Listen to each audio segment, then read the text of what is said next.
Good evening, ladies and gentlemen, and welcome to John Turco Field here in Walpole, Massachusetts, as we have Friday night high school football, week 5 of the Massachusetts football season. As the Walpole Timberwolves, the 3-1 Walpole Timberwolves, are hosting a new opponent, someone I don't believe they've ever played. Certainly, I don't have the long-term history, but Central Mass High School, Shrewsbury High School, the Colonials, who are also 3-1.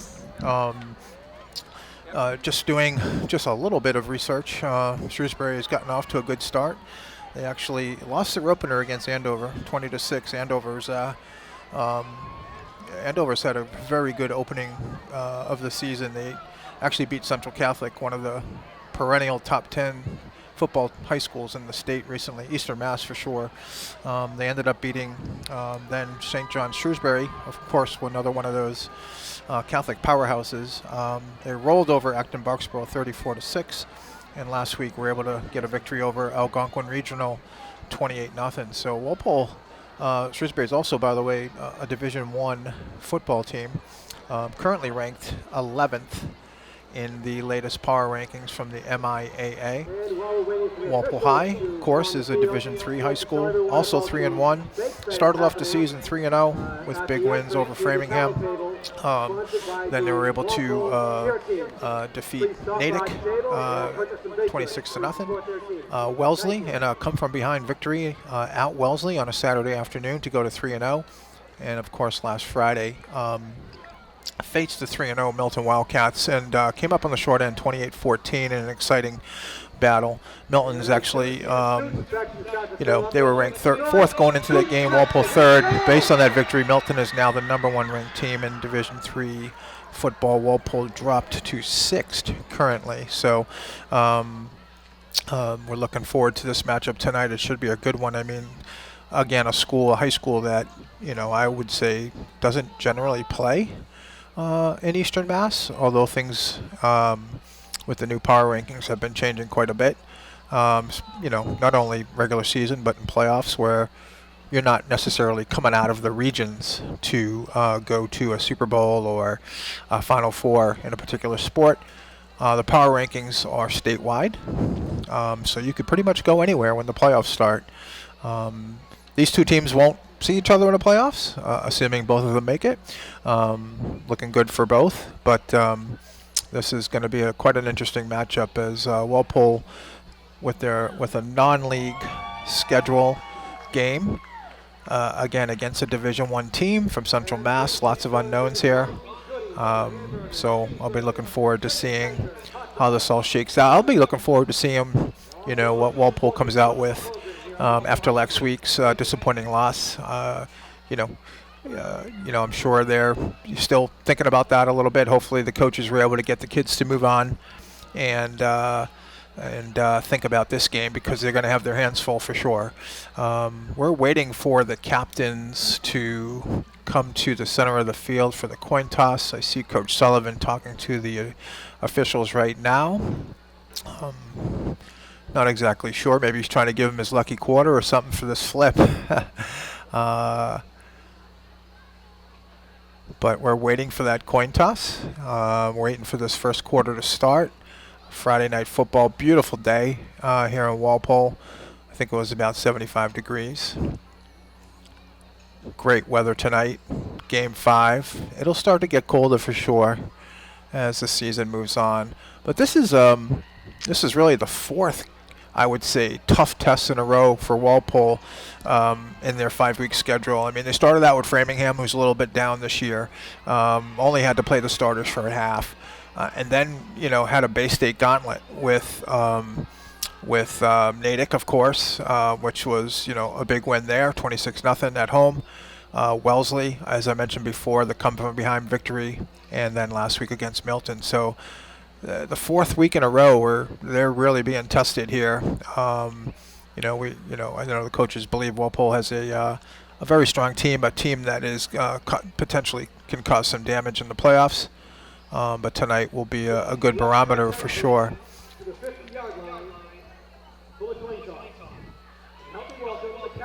So Walpole captains are, of course, number 11, Corey Kilroy, number 23, Andrew Falzone, And number 73, senior Michael Welter. Looks like the students are in pink tonight. This is the month, right? October.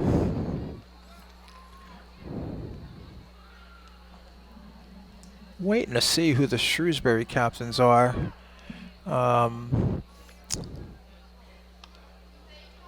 We'll call them out as they get out there. Okay, I see a couple of them. Number 2, Owen Keeley, running back, senior. Number 14, TJ Welch, quarterback, also a senior. Number 44, Cooper Ackerman, actually a junior tight end. Looks like a good-sized kid. And number 51, Thomas Caputo, senior offensive lineman / linebacker. Shrewsbury actually lists height and weight on their roster, which you don't see anymore. And then, of course, number 59, I believe, is the last captain, John O'Leary.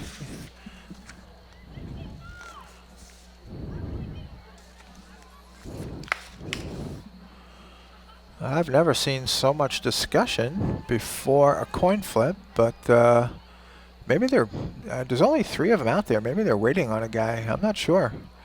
Maybe that's why they were talking to the coaches on how they were going to handle the game with 3 officials.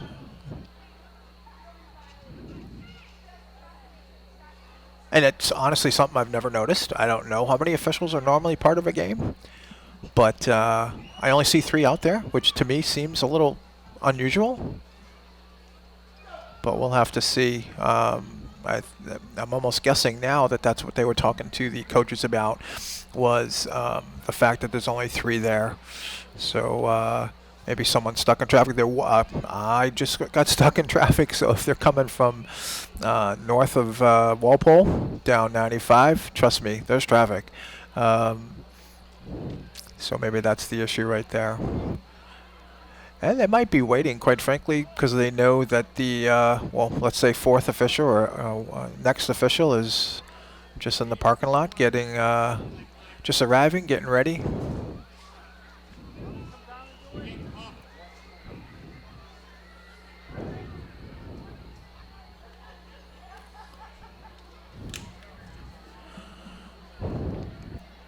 And looking at the current, this week's Division III MIAA rankings, Milton, was 4th last week. Based on their win against Walpole, actually was able to get to number 1 in Division III. North Attleboro is ranked 2nd currently. They got a 2-1 record. Plymouth South is 4-0. They are ranked 3rd. Wakefield High School is ranked 4th at 4-0. Hanover High School, 2-2. I'm sure they have a strong schedule. I'm sure, yes. And here comes another official. Here comes 2 more officials. So, actually, it looked like what I speculated was the reason for the delay here. So, 2 more officials are coming in. Hanover High School, 2-2, ranked 5th. Again, these power rankings are reflective of, the quality of victories that you have, and actually the quality of opponents, and also the difference in score. Walpole's at 6th at 3-1. Whitman Hanson 2-2, ranked 7th. Baricker 8th at 4-0. And there's following them are Somerset Berkeley, Marblehead. Obviously, Marblehead just lost. They had the longest winning streak in the state. They just lost to Peabody last weekend.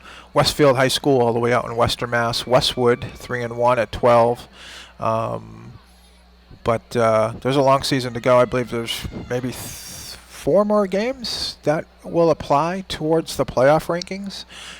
It was 7 last year. I think it can be 7 or 8 this year. I think a lot of teams are playing 8 before the playoffs actually start. Last year it was 7.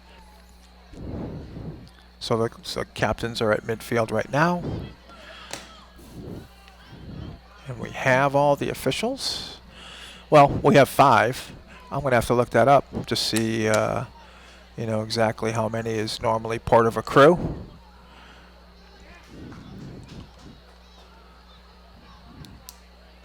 I believe Walpole won. won the toss and is elected to defer. Shrewsbury will be receiving. Again, great night tonight. This is the kind of weather. Hey, thank you. Appreciate it. Got another roster handed to me.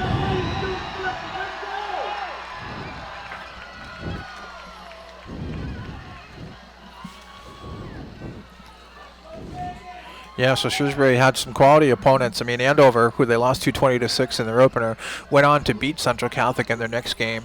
I believe Andover ended up losing to Methuen the week after, but those are all, top 10 Division I schools.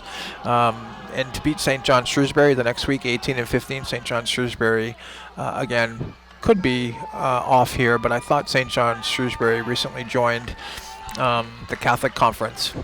And that's, basically one of the toughest football conferences in the state for public and Catholic schools. So now we are ready for the national anthem.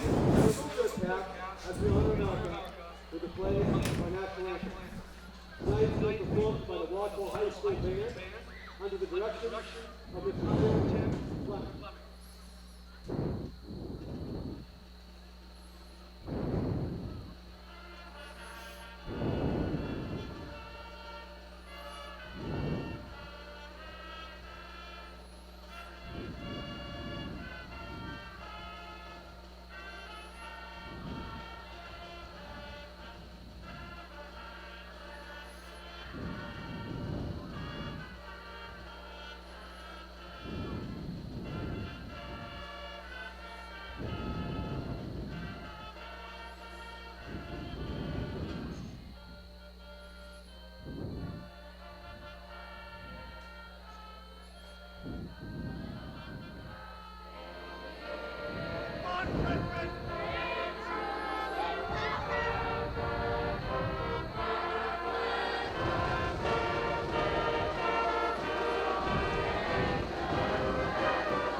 Walpole High Band with the National Anthem edition.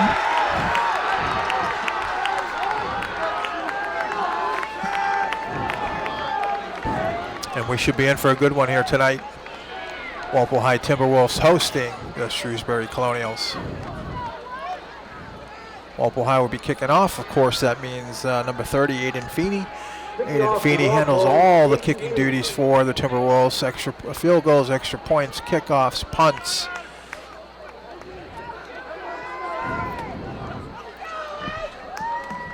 Feeney is a senior.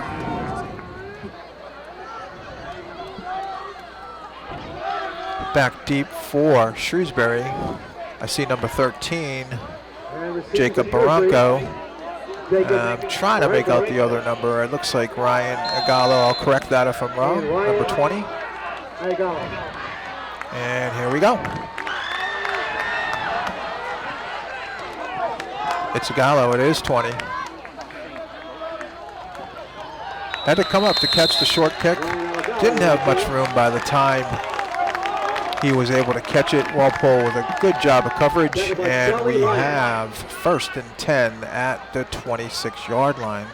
Shrewsbury will start the drive from their own 26-yard line. I'll try to set up the defense here over this first series or two. I'll start with the D-line. Of course, Sean O'Brien's going to man one of the ends. In the middle is number 79, Calvin McCabe, sophomore.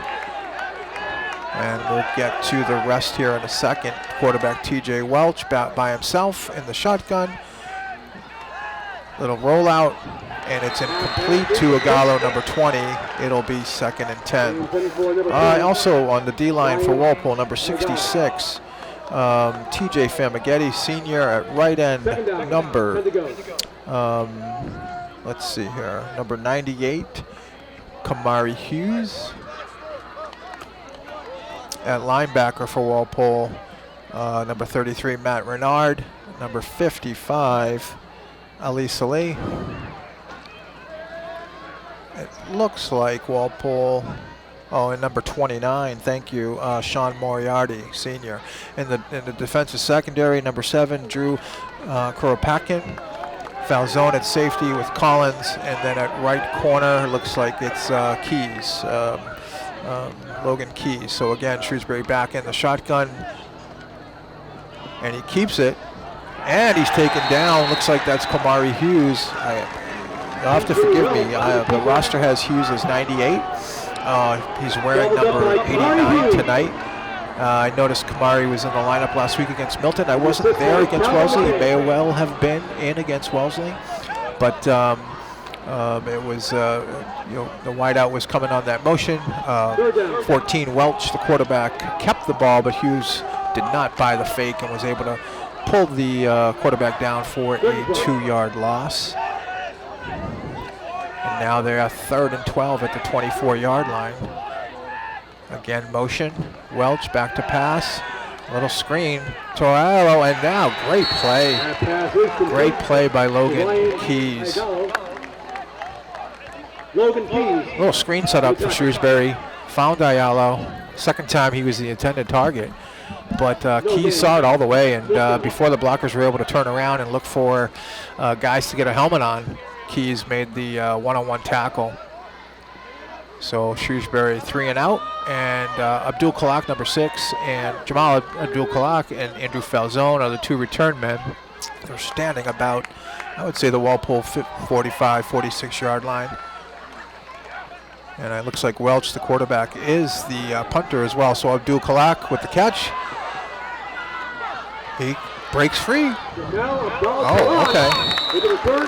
Good return. I think he caught it around Walpole's 44-yard line. He ends up at the Shrewsbury 47-yard line. So about a 13-yard return. Good field position to start. Jamal Abdul Kalak has got off to a great start this season. Someone that has really added to the bevy of returning talent that they had last year. With Collins and O'Brien and Falzone and Kilroy, but really electric folks on offense. But 1st and 10, Walpole at the 47-yard line. Kilroy with the pitch to Falzone. He's around the right end, cuts back. He's got a little room, and good gain down to, he started at the 42-yard line. It was about a 12-yard gain for Falzone, and it's down to the 30. And that's a first down right away. So 1st and 10, a little bit different look there. Usually Walpole doesn't, I haven't seen that pitch this year, but really nice run by Falzone. Got to the edge quickly, made one cut and found some room, and it was a 12-yard gain. Falzone still is the lone back. Kilroy, another pitch left. Oh, and 44 for Shrewsbury's there this time. Captain Cooper Ackerman. Big looking kid. But hey, he saw the last play and he said it's not going to happen again. And that's a big loss. That's actually a 5-yard loss.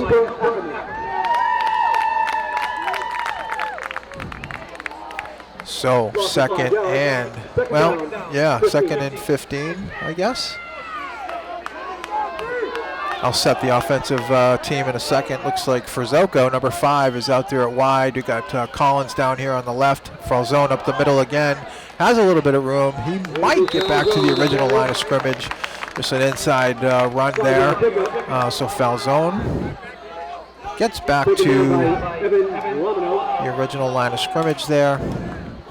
It's going to bring down third. It's going to bring up 3rd and 10 from the 30-yard line.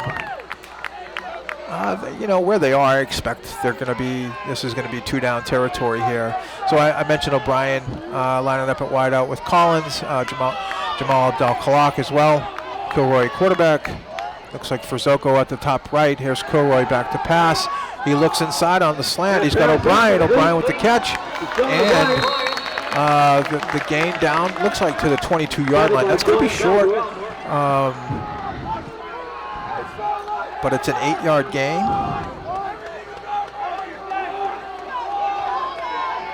It's going to be 4th and 2. 4th and 2. Big spot for Shrewsbury's defense here, but Walpole also looking to continue this drive. Looks like almost 8 minutes left here in the first quarter. Shrewsbury had the ball first, went 3 and out. Good punt return by Abdul Kalak. Got them in Shrewsbury territory, couple foul zone runs, and now the O'Brien pass. And here we are, 4th and 2 from the 23-yard line. Calzone back to pass, little slant. He's got, let's see, I couldn't see who that was, but I do know it's a first down unless there's no flags. So 8-yard pickup. I feel like that was O'Brien again. My apologies. First down, Walpole. But good short. I mean, hey, 4th and 2. You drive your defender off you as a wideout, and hard stop. And Kilroy timed the pass perfectly, and Walpole has a first down. Looks like at the 16-yard line right now. Kilroy in shotgun, fake handoff to Falzone. He keeps it himself, and he's able to finish, I believe, for close to 5 yards. He's a strong runner. I've said this for 2 years watching him. He's always good to break minimum 1 tackle, but he's a threat back there at quarterback. So 2nd and 5 now. Walpole with a few first downs. I'll try to set the line here.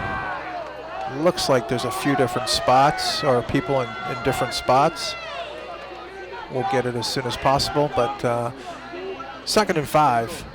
Kilroy with the little swing pass to Abdul Kalak, cuts it back to the middle. Looks like he's in. Touchdown, Jamal Abdul Kalak, with doing what he does best. He after the rack, they call it run after the catch. He's pretty dynamic with that, and he's able to get the touchdown there. 12-yard touchdown pass for Kalak. For Kilroy, 12-yard reception for Abdul Kalak, obviously. And Walpole, pretty impressive opening drive. Goes up 6-0 here with the extra point coming from Aiden Feedy. And it's up, and it is good, 7-0. Add one more to that score. Really nice opening drive, mix of runs and passes, mostly short passes. O'Brien on the 2, one on the slant, one on the comeback, just to get the first down on 4th and 2. And then Abdul Kalak, who has early on been a touchdown machine and really been a factor with the ball in his hands. He's very dangerous once, if he can get the ball in his hands, no matter where it is, downfield at the line of scrimmage, he's going to make some guys miss, and he's very dynamic with the ball and has scored multiple, I don't even know how many touchdowns this year, but I think he's scored at least 5 or 6. Junior, really someone, I did a bunch of games last year. I don't remember calling his name or seeing him last year, but obviously he has made himself known this year. Really strong start to the season. So, 6:38 left in the first quarter. Walpole now kicking off again. Feeney, he gets a hold of this one. Last one was a little short, but Feeney got a hold of this one. Number 13, Baracco. All right, not a bad return by Barranco. He gets up to, I believe, their own 25-yard line. So Shrewsbury is going to get their second shot here. Boy, Feeney even gets his own tee. Usually there's someone different that can run out and get the tee. Like a kid, But Feeney's kicking it everywhere. He's getting his own tee. He's doing it all.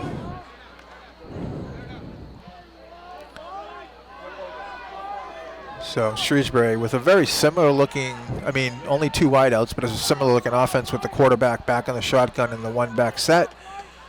But we have Welch. He's going to keep it up the middle.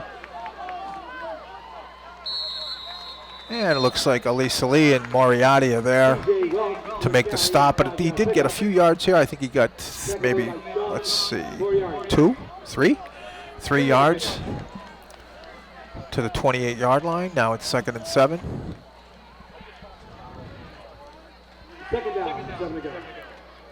Welch is the captain. Number 14, the quarterback.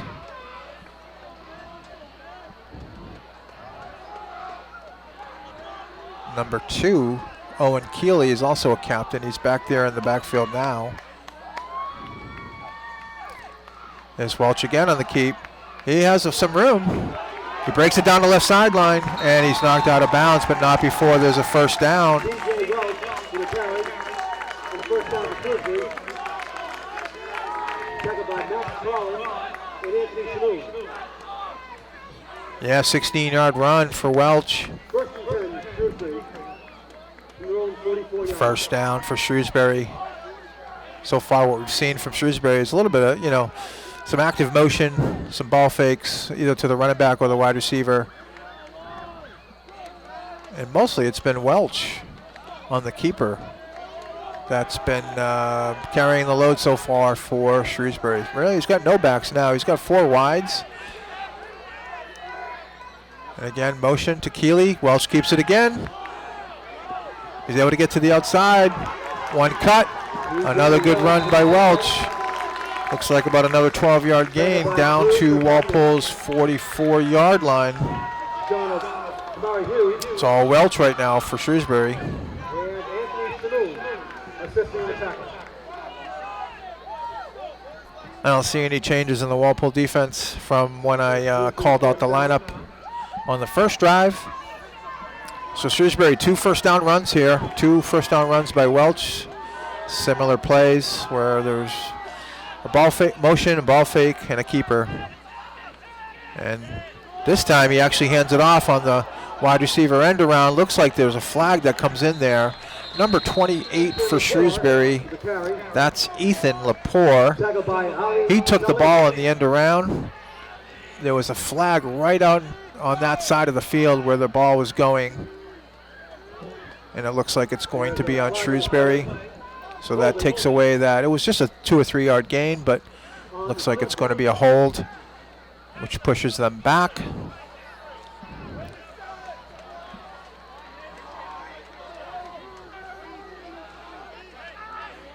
And it looks like it's going to be 2nd and 20. Or it might be 1st and 20. Number 28, Lepore, comes down here to the right. Empty backfield again.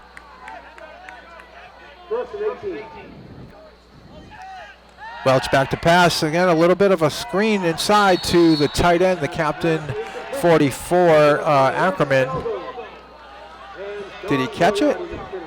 No, it was dropped. Yeah, I was looking at that line of scrimmage in that play. Ackerman is playing tight end on the right side. O'Brien, defensive end on the left side. 2 big boys on each other. Ackerman's captain. O'Brien is a captain. We'll have to watch that matchup, see how it goes today. So it's 2nd and, well, it looks like the clock has 18, so I'll go with them. 35, yeah, it's 2nd and 18. Welch up the middle. And I don't know who was on the one of the D tackles. I think it was 79, Calvin McCabe. He was obviously digging in to hold his ground. Was able to trip up Welch, and then Salee and I believe Renard were there to finish. But it was a short gain. I believe it was only about 3 or 4 yards for Welch. It's going to be 3rd and looks like about 15 yards. I'll be curious to see if Shrewsbury's thinking about this as 4-down territory. I mean, they're just crossed over into Walpole territory at the 49. So we have 3 wides, 1 running back. He's set in front of the quarterback, though, so there's an out. And, Welch out 2. I'm trying to see there. I think that's 38 for Shrewsbury. Dom Ventura. It's a short game, maybe 3 or 4 yards, and I feel like that takes the 4-down territory out of the coach's hands. I mean, maybe if it was 4th and 3, 4th and 4, but now, I don't know. I didn't see too many subs come in and out.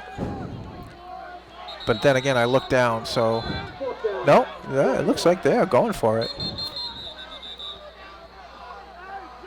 So Walpole calling a timeout because I think they had their punt team out there, although seeing the guys run off the field, there are a few different kids for sure, as compared to the defensive unit.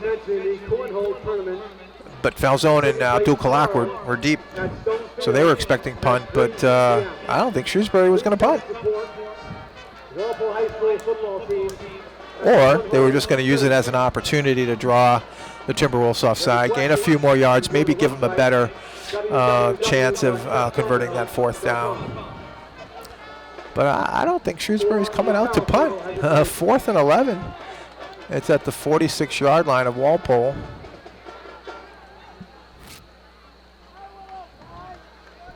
Beautiful moon in front of us. Right over the field at the 50.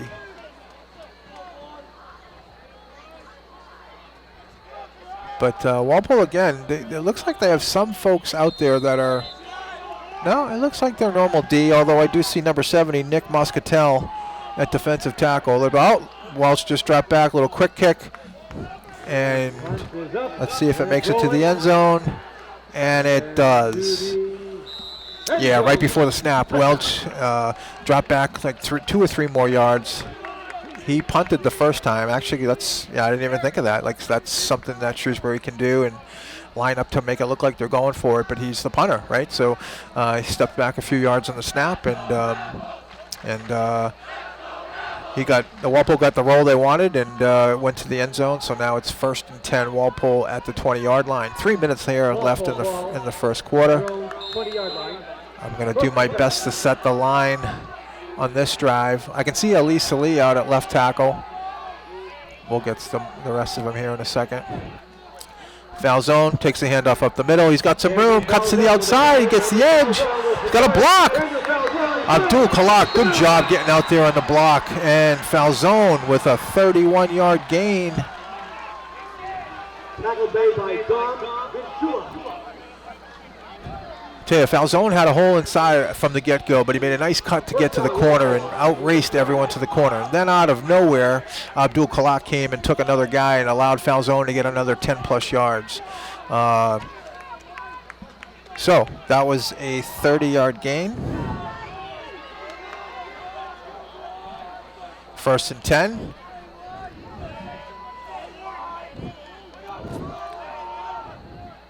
Kilroy back to pass. He goes deep. He's got O'Brien. O'Brien has it. Touchdown. Go Patton for O'Brien. 50-yard pass.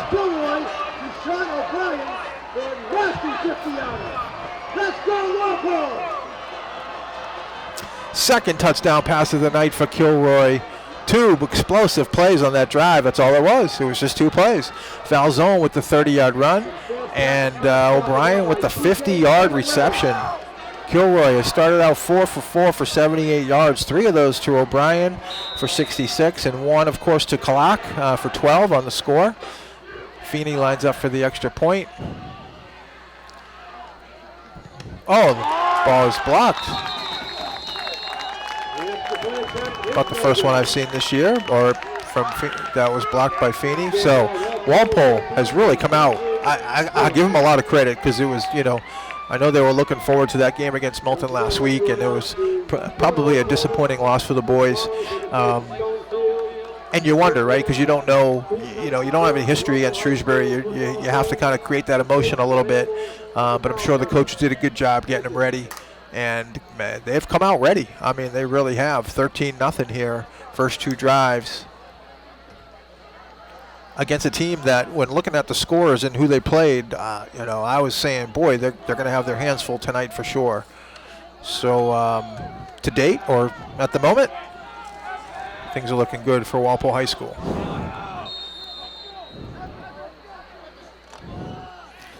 So Feeney again. Kicker, punter, extra point, field goal, T retriever. He's got it all. Here we go. Good boot. Second one in a row. Number 13, Barranco. Oh, Logan Keys. Good job. Logan Keys. I didn't see where he lined up on the kickoff, but I assume where he was, he had outside responsibility. He did have a guy on him. He was able to get rid of him. He kept the outside responsibility and made a one-on-one tackle. So Barranco got out to the 20, and that's where Shrewsbury will start their 3rd drive. Their 2nd drive was a little bit more successful than their first. Welch had a couple first down runs and stalled out a little bit.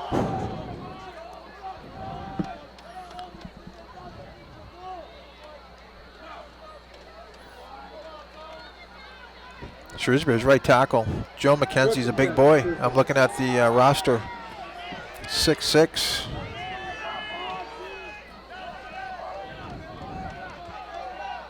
Quite a presence coming out of that huddle. Welch with the keep. Oh. I think he got a yard or two. Ali Salih was waiting for him up the middle. Falzone comes in and makes sure that forward progress was stopped, but Welch, he did gain, I want to say 3 yards. 2nd and 7.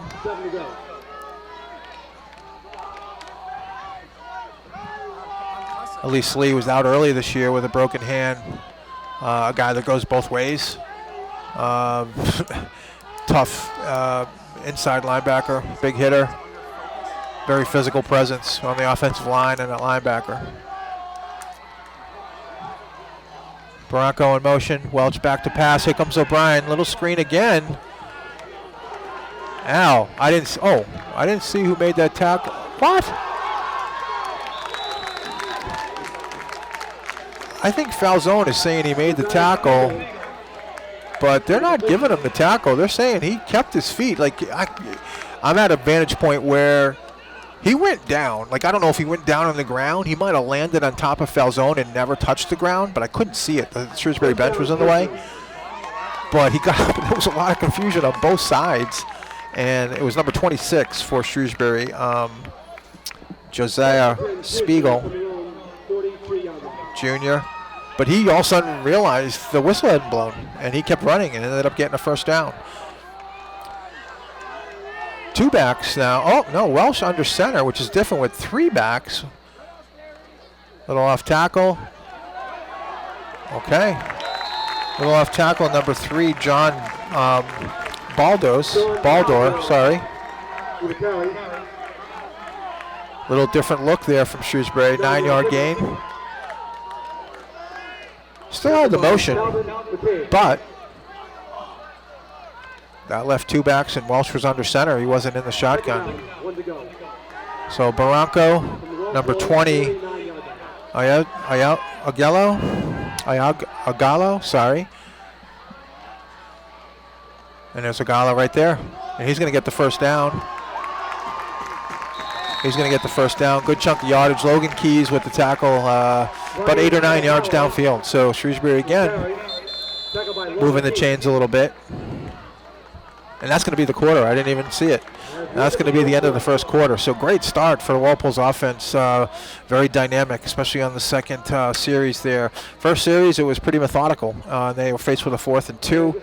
O'Brien was able to get the short catch to get the first down. And then they just got the ball in the hands of Abdul Kalak. He got it on one of those little wide receiver screens and was able to make a few guys miss. The second drive was just 2 plays. It was Falzone, who initially had the hole at the line, so you got to give credit to the line there, but it was able to make a cut and get the corner. But then downfield, Abdul Kalak came out of nowhere and made the extra block, allowed him to get a few extra yards. So 30-yard rush, and then the very next play, Sean O'Brien just beat his guy down the sidelines, and Kilroy hit him in stride.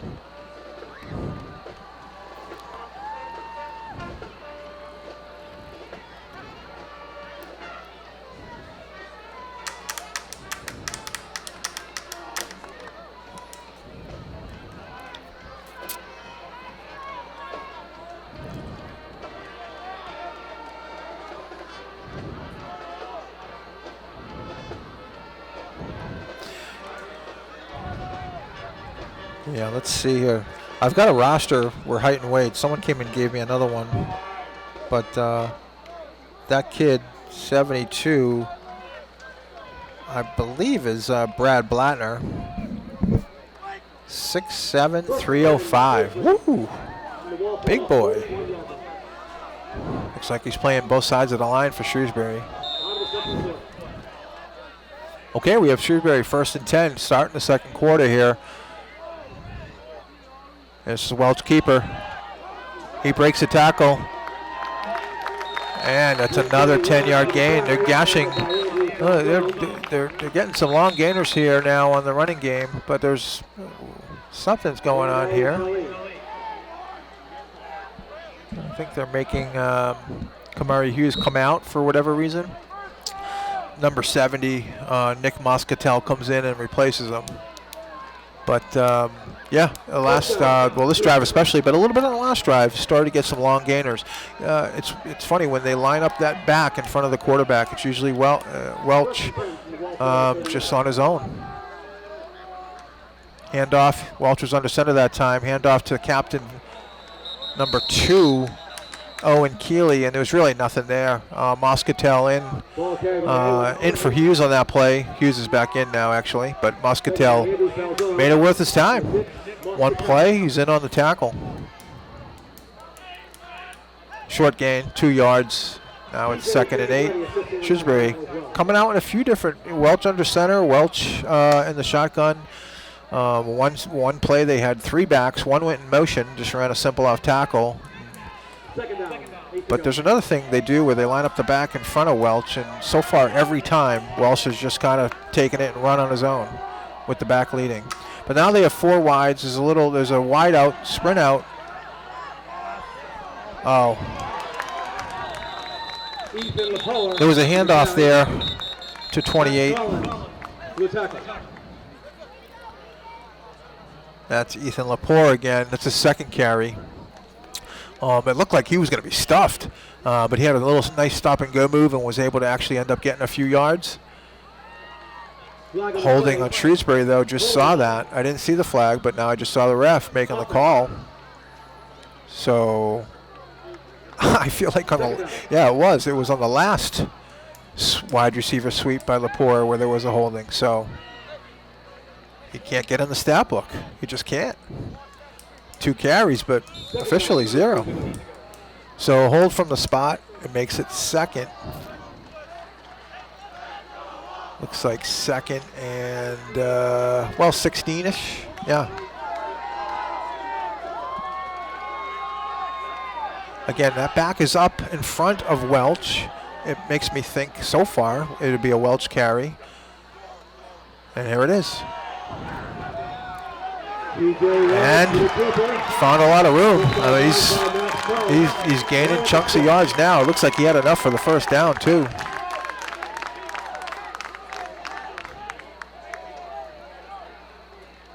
So Shrewsbury, maybe they had a little funk coming all the way from Shrewsbury down 495 here to Walpole. But they had to get out of their system. Long bus ride Friday night, probably some traffic. But they're finding their groove now. Last drive, they started to find a little bit. This drive, they've been, minus the hold, they've been gaining chunks of yards. So Welch is by himself now in the backfield. Handoff to number 17. Another wide. Oh, there's a little wide receiver pass. He's wide open. Touchdown. That's to the captain, number 2, Owen Keeley. So it started with a wide receiver sweep or a little end around. Number 17, Felix Pitorino, Jr. Does have quarterback listed on the roster sheet. Pulled up and was able to find Keeley, who was open in the end zone, and Shrewsbury gets on the board now, 13-6. That was a good drive by the Colonials.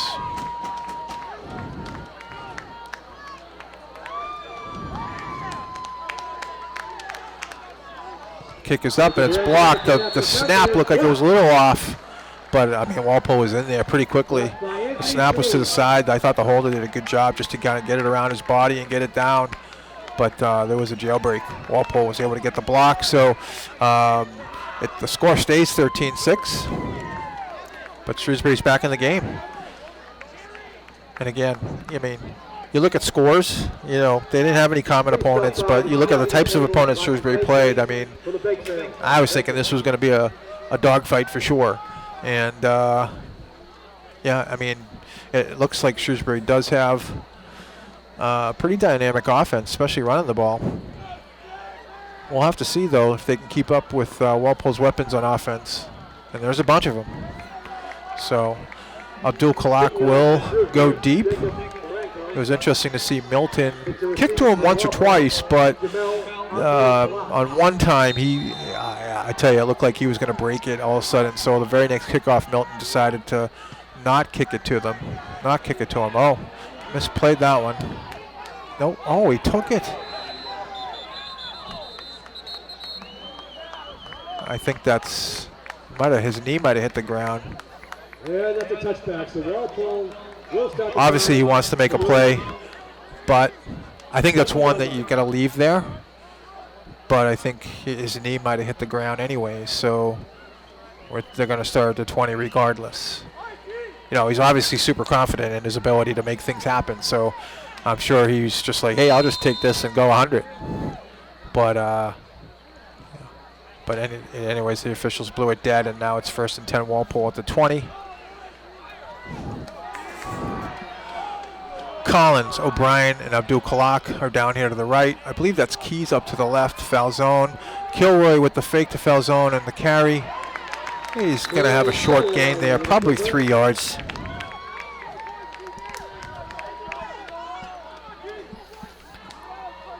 Brings up 2nd and 7. 3-yard pickup. 2nd down. 7 to go. Still haven't set that offensive line, have we? We've got left guard Dylan McCabe, number 62. Of course, we had Elise Lee at left tackle. We got Mike Welter at right tackle, Captain Mike Welter at right tackle. Looks like number 52, Brendan Kearns, junior at right guard. And all I need is a center now, and I finally got it. Kilroy back to pass. Oh! It definitely was miscommunication on that one. I think Kilroy was looking for the out. O'Brien had the in. And Walpole was very fortunate that the Shrewsbury defender dropped that one. That would have been an interception, obviously, in Walpole's territory. So I'm trying to get the center. And it's just hard for me to see the number. It's 70-something. I wonder if it's Moscatel. I can't tell. Kilroy back to pass. It's a design quarterback keeper. Kilroy one cut. And he was able to get the first down there. Is there a flag? Yeah, it's coming back.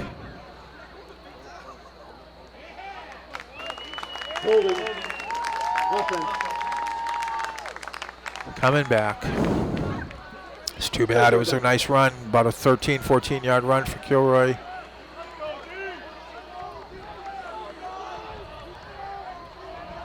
The ball is lined up at the 20. 3rd and 10.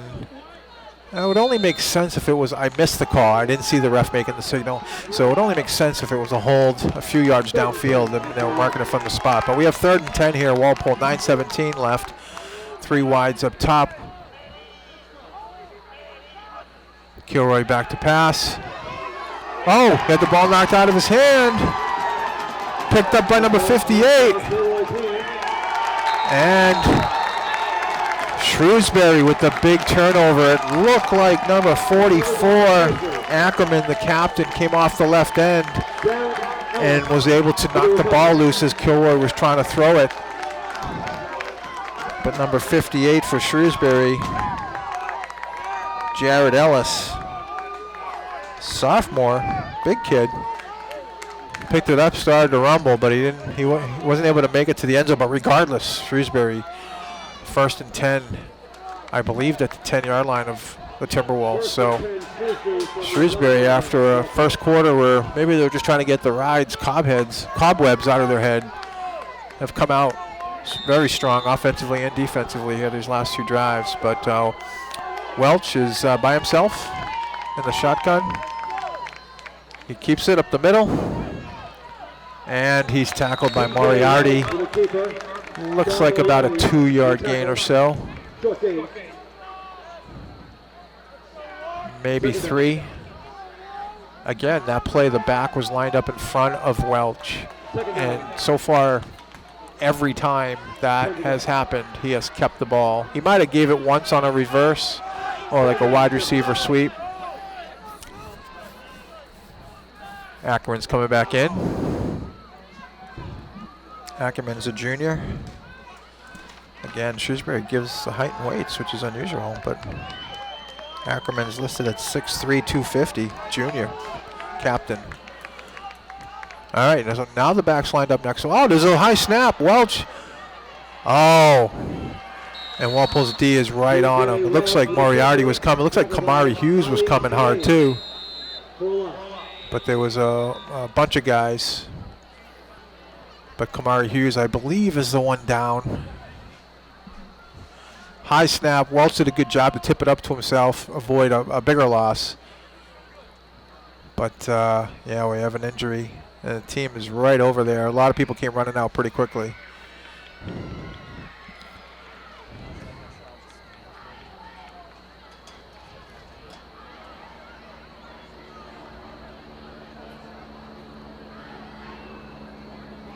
Still have that great moon in front of us. What a view. Plane flying in front of it right now.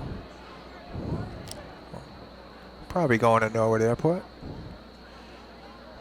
We hope Hughes is okay here. He was in there first, I believe. It was tough to see. It was him and Moriarty. Whoever was the first guy, Welch was able to get away from, but it just, you know, that first guy actually caused Welch to basically jump up into, I guess, all the other defenders that were sitting there waiting. Well, that's a pretty good sign. I mean, it looks like Hughes is just getting up, walking off. Team is going off with him, which that's unusual to see, unless it's a timeout. Oh, I'm sorry. Hughes is on the ground still. It just looked like someone popped up and was walking off. My apologies. But Hughes is sitting up, and they are talking to him, and he's getting up now. He's limping. You can tell he's limping a little bit.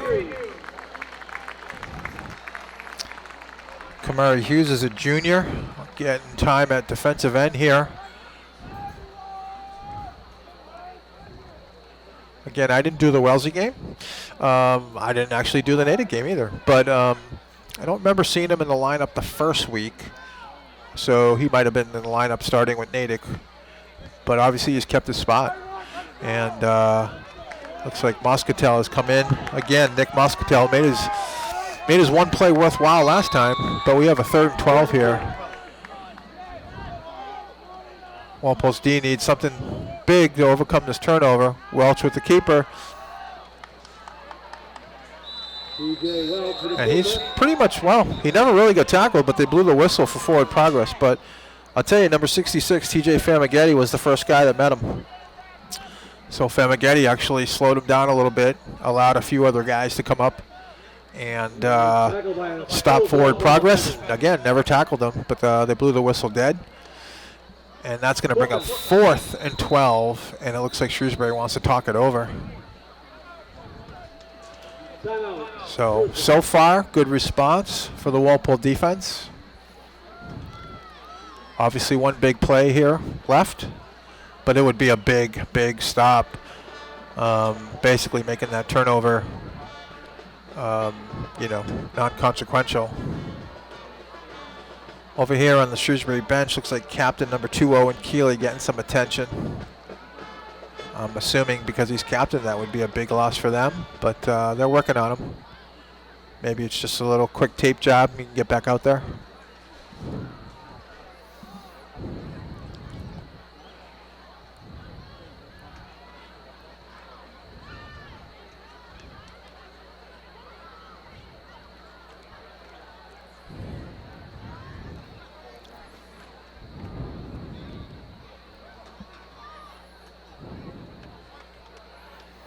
I tell you, I'd almost like to see time of possession. I feel like Shrewsbury, despite the score of being down, has held the ball a good bit longer than Walpole. And of course, one of those reasons is they had the two-play. Walpole only had the two-play drive one of the times, but Shrewsbury's been racking up some of the first downs with the running game. Nothing, I want to say, like explosive, meaning 20-plus yards, but they've kind of controlled the ball. And again, the back's in front of Welch. I don't want. And he's back to pass. He's got someone in the corner there. Oh! That was close. I tell you, I went through almost 6 different pairs of hands. It was to Ackerman, the 6'4" junior captain. And it looked like he had a shot at it, but actually so did 2 Walpole defenders. It just seemed to go through everyone's hands miraculously. And Walpole's able to hold, nullifying that turnover and bringing the offense back on the field. 1st and 10 at the 15-yard line. Let's see if Walpole can chew up some clock here with some first downs.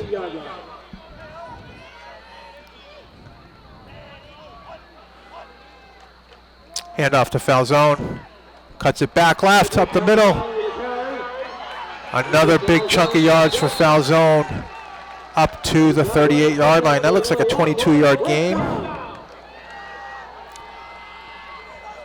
I tell you, 62, Dylan McCabe, I saw him pulling out there, leading the way. Falzone was able to cut back back on his left-hand side there where he found the space and was with some burst was able to get the 22-yard gain. So big first down there to get them out of deep in Walpole's territory. Kilroy back to pass.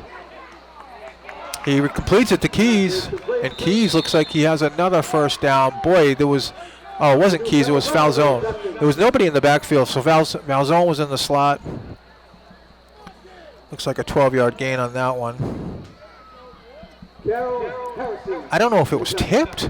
It looked a little wobbly, but it found its mark, and Falzone gets the first down. Back in their normal set, 3 wides on one side. Falzone is alone back.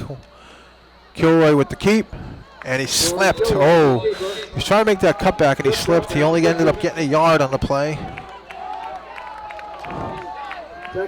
So it'll be second down. 1 yard pickup.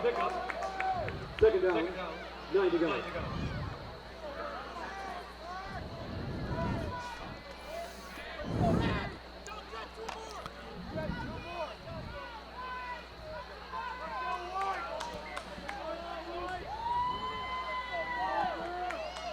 Second and 9. Kilroy back to pass. He's setting up a screen. He's got Falzone on the screen. He's got some linemen in front of him. Falzone cuts back. He's got some room. And he's ended up tackling at, tackled at the 36-yard line of Shrewsbury. It looks like a 14-yard gain, first down.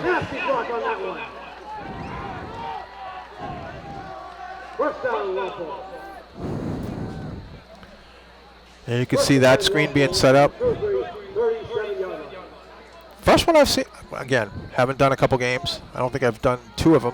So there may have been screens, but first one I remember seeing in the games that I did. Framingham, yeah, I'm not sure there was much reason to have screens, but obviously the game against Milton last week.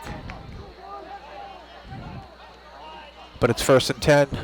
Kilroy with the keep. He's able to break a tackle. Oh, he's going to lose a good bit of yards on that one. Yeah, it was clogged up from the get-go on that one. And as he was trying to escape, he was fighting to kind of get to the outside. He ended up losing quite a chunk of yards there. So I believe it was 7 that he lost. So it's going to be 2nd and 17. 5 yards off. Second down. 15 to go. Maybe 6. 2nd and 16.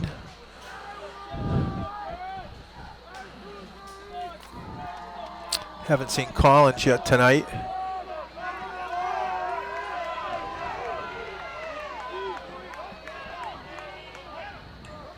Kilroy back to pass. Uh-oh, did I say it? Collins at the right time? There he is! Touchdown! Oh no, just short, I'm sorry.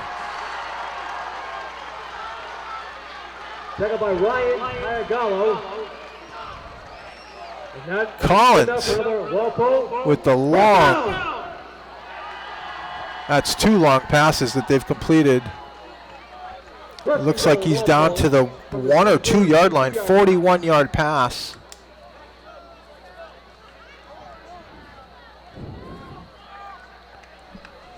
And that's 1st and 10 for the Timberwolves.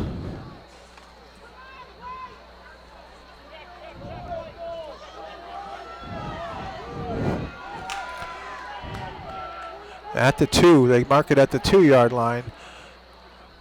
Oh, there's some movement there.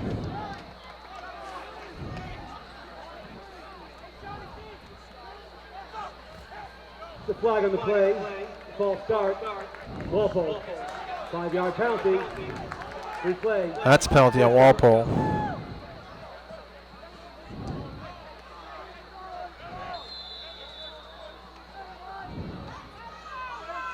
First and goal. Walpole from the Shrewsbury 7-yard line.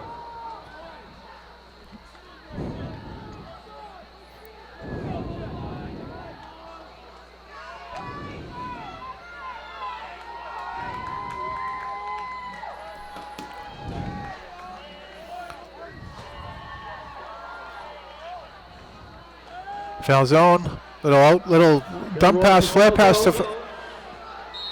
My apologies. Kilroy with the little flare pass to foul zone, out in the flat, and that's going to be a gain. Boy, he got right there. 6 yards, I'll say, to the 1. Second and goal from the 1-yard line. Foul zone, busy in the passing game tonight. 3 catches for 32 yards.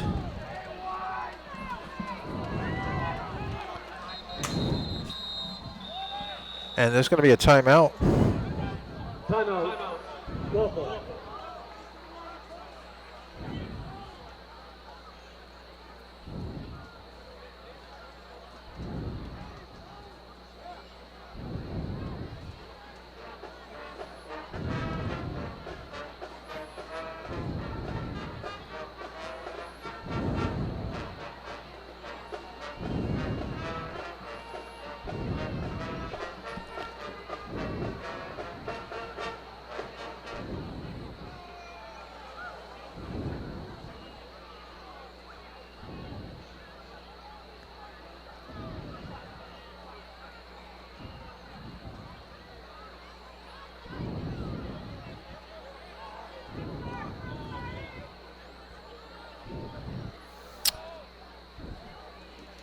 Okay, 2:37 left here in the first half. This has been, I tell you, I was saying before, Walpole's had some explosive drives. They had a great first quarter, and it just felt to me like Shrewsbury was, time of possession-wise, had taken up a chunk of the time with the ball. But Walpole, this drive started at their own 16-yard line. It's been a series of big plays, big running plays, big passing plays. But here we go. Looks like 2nd and 1, and Kilroy with the sneak, touchdown. Kilroy with a touchdown. Walpole goes up 19-6. I tell you, I was looking at foul zone. I got fooled. I didn't even see Kilroy under center. A lot to watch here when you're by yourself. But then I saw foul zone stand up. I looked quickly, and there's Kilroy like coming out of the pack in the end zone on a quarterback sneak. Obviously not untouched, but obviously not tackled either. So really nice drive for the Timberwolves. Good mix. Foul zone on some short passes. Foul zone on some runs. The big play to Collins down the sideline or down the middle of the field. That put the ball at the 2-yard line. So Feeney's going to line up for the extra point. It's up, and it is good. Really nice drive for Walpole. To me, starts with the turnover, right? So they turned it over deep in their end. Their defense really does a nice job standing up and forcing Shrewsbury to go 4 and out. Walpole takes the ball over at the 16-yard line. Really, a lot of it was foul zone, but foul zone off tackle, foul zone up the middle, foul zone on a little screen pass, foul zone on a little, what I would call some kind of like flat pass or flare pass. Then from midfield or from the 42-yard line, the fly pattern by Collins, which ended up being caught down on the 1-yard line.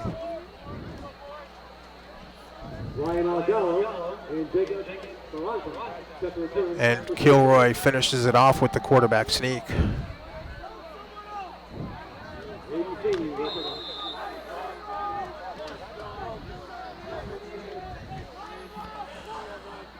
Feeney's first kick was a little short, but he since has really done a nice job getting the ball deep, and the kickoff coverage has done really well. And there's another really good kick. And here's Frizoko lining him up. Frizoko, good job. That's a hard thing to do, I tell you, tackle a guy in open field like that, but he broke down nicely. Stayed with the runner, number 24, Shrewsbury, Agallo, and was able to bring him down at about the 23 or 24 yard line. Kickoff coverage has done a really nice job tonight. I believe this is the best they've started on the kickoff. I think most of the time they've been starting just a little bit further back, about the 19 or 20 yard line.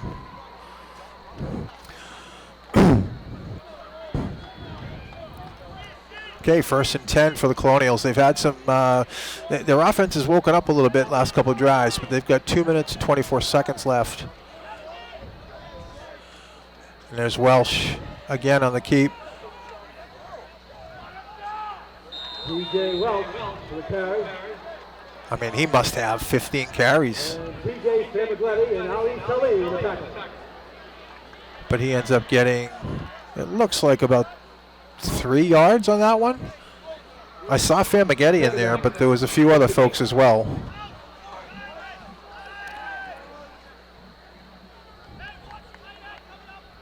Second and 7, 2nd and 8.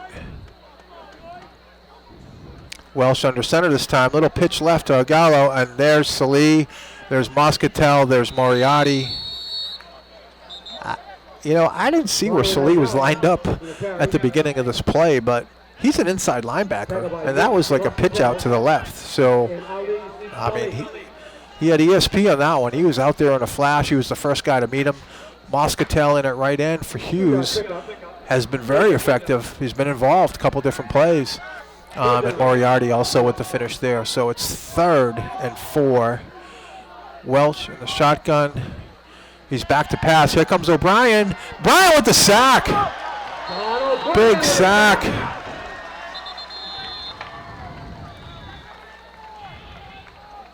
And that'll bring up 4th down, and I think a timeout has been called by Walpole so they can save the clock here. O'Brien beat the left tackle pretty clean off the edge. Welch held on to the ball a little bit, didn't see O'Brien. I tell you, after chasing McHugh last week for Milton, I'm sure, we had a couple, Walpole had a couple times where they were in pretty clean, but that kid was just tough to corral. But O'Brien coming in off the right edge there. Big sack on 3rd down. Now it's 4th and long. I mean, Shrewsbury at this point, at this stage in the half with a minute left, deep in their own territory, is definitely going to have to punt.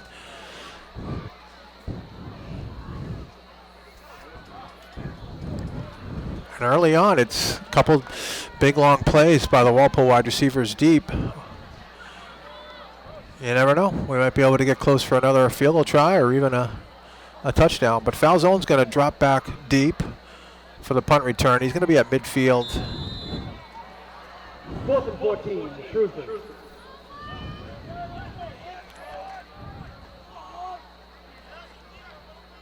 And Welch is the punter too. Yeah, he's going to let it go. So Walpole's going to end up with the ball in Shrewsbury territory, about the 49-yard line, 48-yard line, with 51 seconds left. I think they've called 2 timeouts, so that gives them 1 left. Walpole will start the drive from the 48-yard line on Shrewsbury.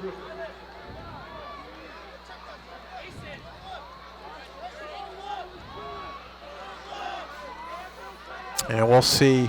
I mean, obviously, Walpole's got the passing game to get into scoring position. They can do it quickly. O'Brien with the 50-yard touchdown catch tonight. By the way, I think the center's Cullen Prato. Finally got it, 76 senior. There's a little bit of a run there for Falzone. He's got a lot of room up the middle. And he breaks it down to, looks like the Walpole 35-yard line. That'll be a 14-yard gain for Falzone. They get up to the line of scrimmage quickly. Oh, that's going to be offside. It's going to bring them back 5 yards. Yes, the center is 76, Cullen Prato. Sorry, Cullen, that it took me so long. It was just hard. You got a lot of big bodies around you down there. It was hard to figure out what your number was. But it's going to be 1st and 15. 39 seconds left in the half. I was kind of surprised they ran the ball, but it obviously maybe they were thinking, hey, we got one play to run the ball. Shrewsbury's probably going to, I didn't notice the defense they were in, but I'm assuming it was some sort of like nickel or dime package. Probably a good opportunity to run the ball. And Falzone has been, I got him at 78 yards tonight on 6 carries, so. There's Kilroy back to pass. He goes deep. He's got Collins. Collins catches down at the 5-yard line. I tell you, in between 2 or 3 defenders. Walpole lining up to, looks like maybe just. First down, Walpole. Yep, they're just going to down it to stop the clock.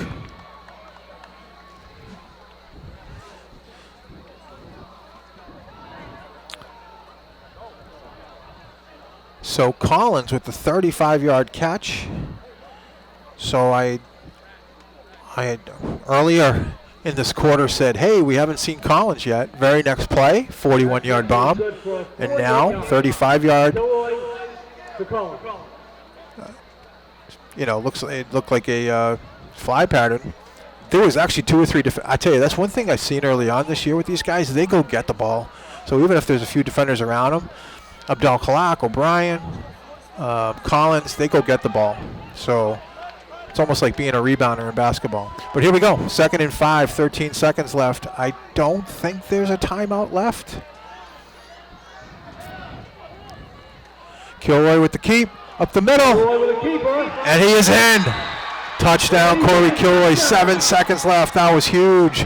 The O'Brien sack allowed them to get the ball back with just a minute left.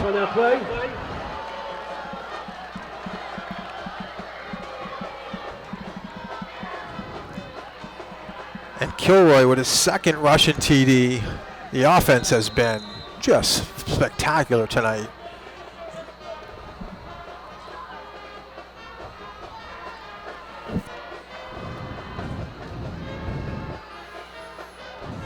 And Feeney lines up for the extra point. Oh, I don't know. Oh, it did get through. Looked like a line drive. Looked like he pulled it, but hard to tell from this angle. And hey, I shouldn't question the kid. He's almost automatic from those things. From what I've seen the last 2 years, very dependable, reliable, excellent kicker. So, I tell you, what a turn of events. I mean, I know I've already described this before, but it starts with the turnover. Shrewsbury scores and they make it 13-6. I'm sitting here saying, boy, now they've got some momentum. They've had a couple good drives. They get the turnover deep in Walpole territory. Walpole's defense stands up, makes them go 4 and out. Then they answer with a first long drive of their own. They had a couple short, more dynamic drives earlier. They answer with a long drive of their own, go up 20-6, have a great defensive stand, which ends with O'Brien's sack, and with a minute left from midfield, thanks to one big run by Falzone and then a long pass to Collins, we're able to now put another touchdown on the board, and they're going to get the ball coming out in the second half. That's crazy.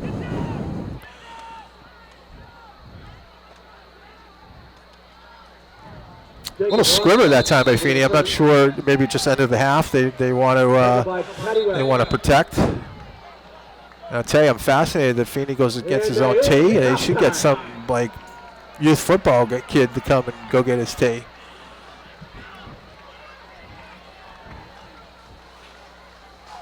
But hey, that's the half. Walpole with a tremendous first half. It looked like, and by the way, from what I've seen of Shrewsbury, this still could become a game. But Walpole ends the half with 2 tremendous offensive drives after starting out in the first quarter with 2 great drives. And they go up in Shrewsbury 27-6. We'll return for the second half in 15 minutes. Thank you.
All right, Walpole High School cheer team. Let's hear it, friends.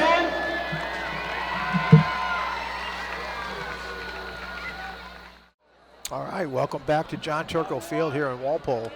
Walpole with a big first half to go up 27-6 over the Shrewsbury Colonials. Again, we were saying Shrewsbury Division I team, 3-1. Some impressive wins on their schedule.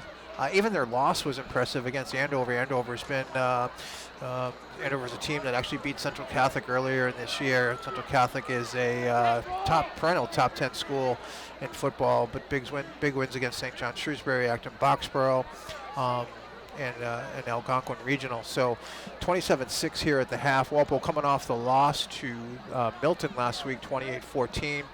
A couple first half stats, unofficial of course. Corey Kilroy, I have him as 9 for 10 for 186 yards. A couple big plays mixed in there, including a long touchdown pass to O'Brien, who I have for 3 catches, 66 yards. Two catches for Collins for 76. Jamal Abdel Kalak has the 1 catch for 12 yards, which of course was a touchdown. And Falzone on the second to last drive had a couple catches, but he's got 3 catches for 32 yards. Rushing the ball, Falzone, 6 carries, 78 yards. Kilroy, 6 carries, 14 yards, including 2 touchdown runs.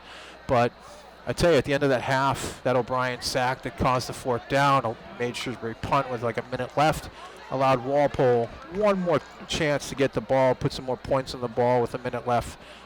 Big play down the middle to Collins, who actually beat 2 or 3 guys on the ball down the middle to set up the ball at the 2-yard line where Kilroy punched it in. What was even more important there is Walpole deferred, so now they get the ball coming out for the second half here. Again, up 27-6 here. We have Abdul Kalak deep as well as Falzone. Shrewsbury moved the ball a few times. When they were down 13-0, they came back and scored on a pretty impressive drive. They actually had a pretty decent drive before that. They just, at the time, they really needed it. When they got the turnover, when it was 13-6, they turned Walpole over deep in their own territory. They went 4 and out.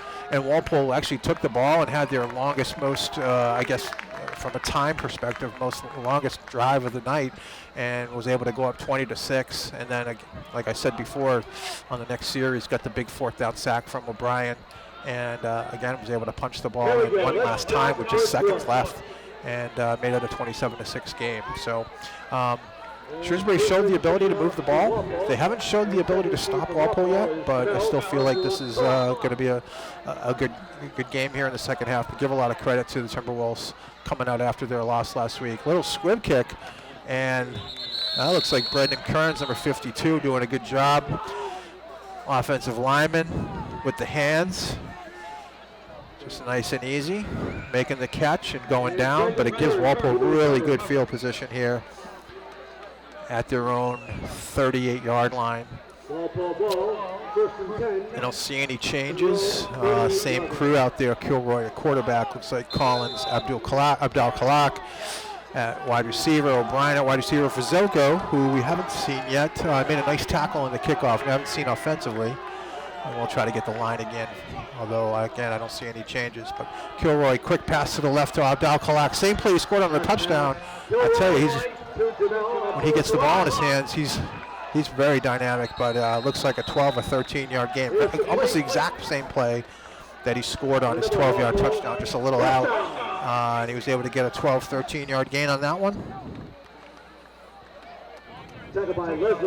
But when he gets the ball, he turns upfield fast.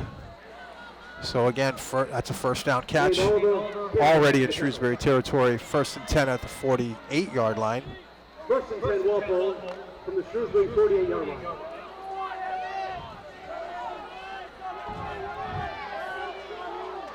Pretty standard setup for the Timberwolves. 3 wides to the right, 1 wide receiver up left. Kilroy handoff to Falzone off tackle. Falzone with a carry. 3-yard pickup.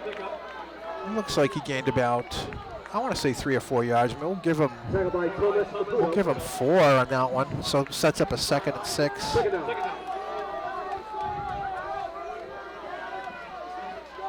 Kilroy goes back and forth from the sidelines to get his call. He doesn't play defense. Not that he couldn't, but obviously spending a lot of time running the offense here.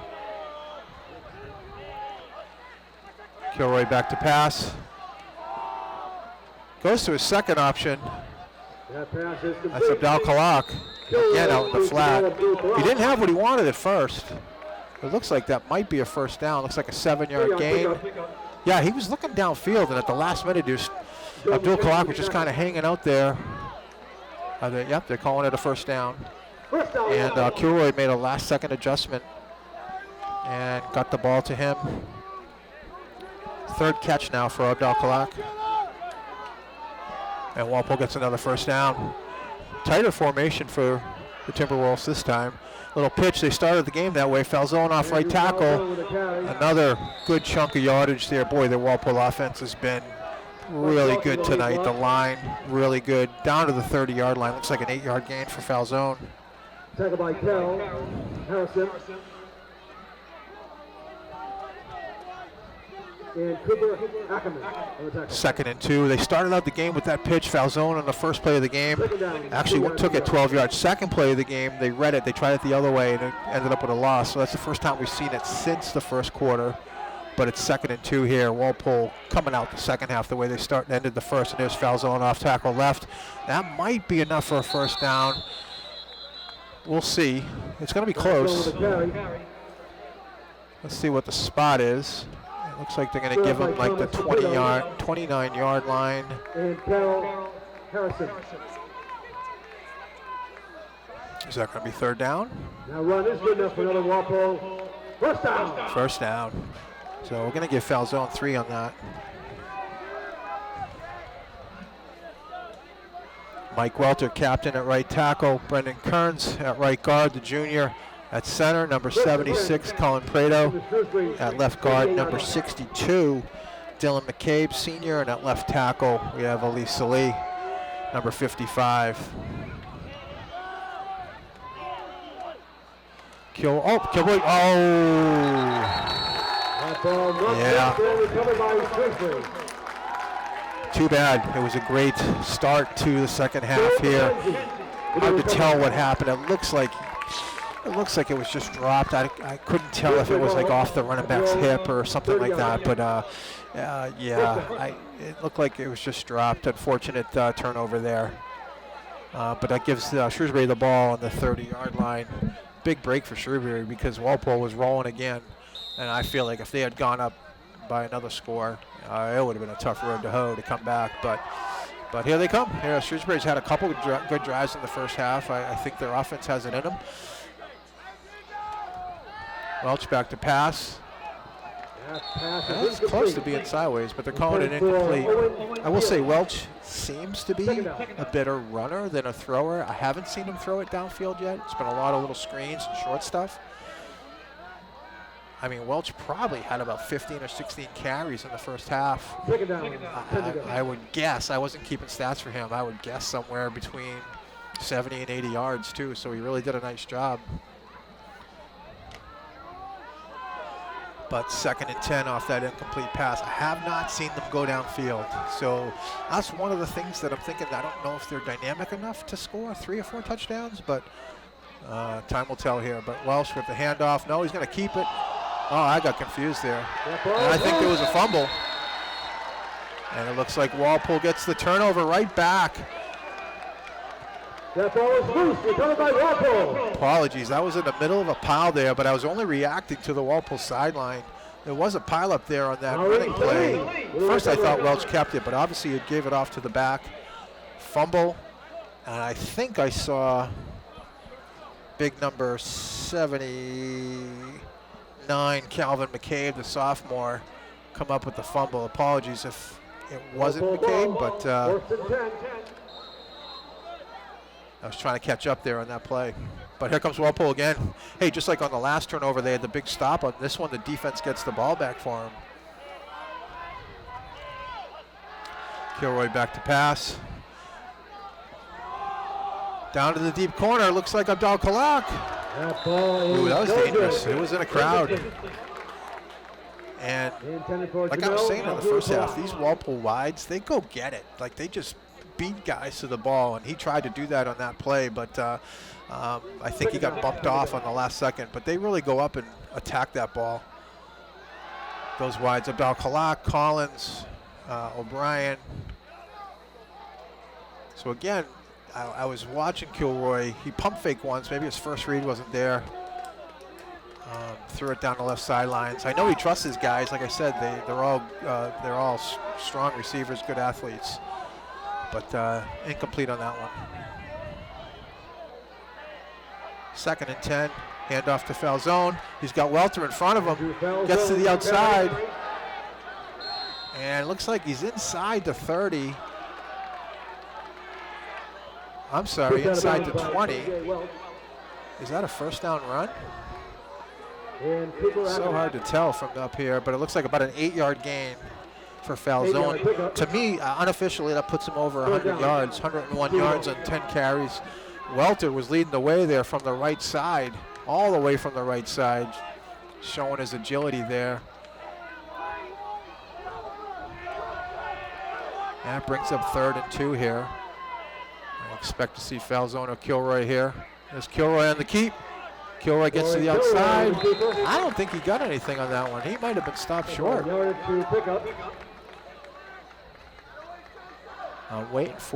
actually waiting. No, I think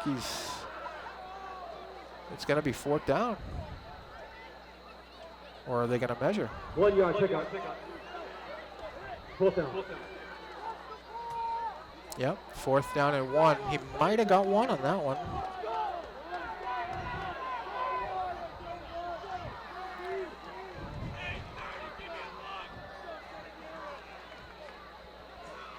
It feels like Shrewsbury's had a little bit more of an eye on Kilroy. 7 carries for 15 yards, but he does have the 2 touchdowns. Falzone, 10 carries, 101 yards. 4th and 1 here. Handoff to Falzone. No, Kilroy's going to keep it. I don't think he's going to get it. I don't think he's going to get it. So it's going to be 1st down for Shrewsbury again. Evan Romano with a tackle. It looked like Kilroy might have slipped there at the very end. I don't know if there was much there regardless, but it looked like he slipped a little bit. Turnover on down. Shrewsbury ball. And Walpole's D comes back on the field. Moscatel still in at right end. Kamari Hughes. Oh, I do see Hughes on the sideline. Unfortunately with crutches. He was limping off the field. Hopefully he's okay and it's not too serious. Junior Kamari Hughes, but Moscatel has been involved, like I said earlier. So 1st and 10, Shrewsbury at the 20. Welch back to pass. Here comes O'Brien. Oh, little screen set up. Oh, nice catch. And the captain for Shrewsbury has some room. And that's a long gain, 35 yards down the sideline. Tay O'Brien almost had that one. Welch did an unbelievable job hanging on until that screen got set up. And the captain, running back for Shrewsbury, Owen Keeley, with a nice one-handed catch. And then he had a lot of room. He had a ton of room. So again, I mean, I said it on the last drive before they turned it over. I mean, Shrewsbury offense didn't move the ball that badly in the first half. They didn't move it like they had one timely opportunity there deep in Walpole's end on the turnover where they didn't take advantage. But they moved it up and down the field. But I will say one thing I've seen is they haven't thrown it downfield. It's been all short stuff. But here we go. 1st and 10 inside Walpole's territory. There's Welch rolling out to the right. Little rollout. There's a flag on the play already. There's a flag on the play. Trying to see what it was. Just a little sprint out. And it's going to be on offense. Looks like offensive pass interference.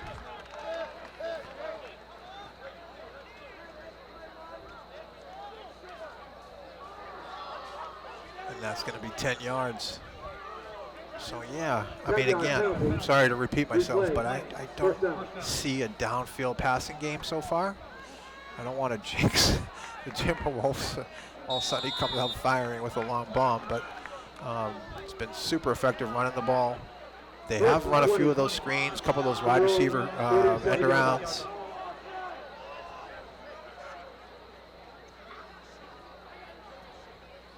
I guess my point is, Walpole on the other end had the 50-yard touchdown pass to O'Brien, kind of an explosive play, two long passes to Collins that set up touchdowns, explosive plays. But Welch again back in the backfield, back to pass.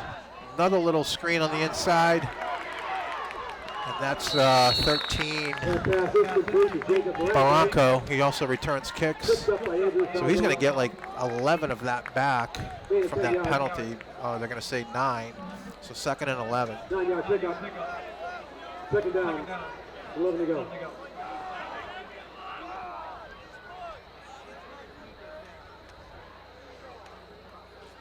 Clock running, almost 6 minutes left here in the third quarter. Welch by himself in the shotgun. I'm sure there'll be some motion here. And there's not. But here we go. Moscatel.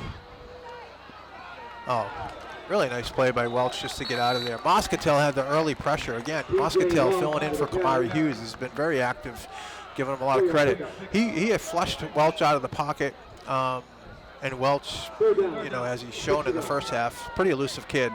And he breaks tackles too, but was able to pull it down and actually get 4 or 5 yards on that to create a 3rd and 6. Seems like Walpole's played a bunch of elusive guys. I'm just thinking last week, Milton kid, he was tough to corral, that kid. But here we go, 3rd and 6 at Walpole's 39-yard line. Welch with the keep. Cuts it back. Salih's waiting for him. And also, big hit there by, I'm trying to see. I thought it might have been Moriarty. It was Salih, actually, that made the hit. Middle linebacker Salih. So, big 4th down here.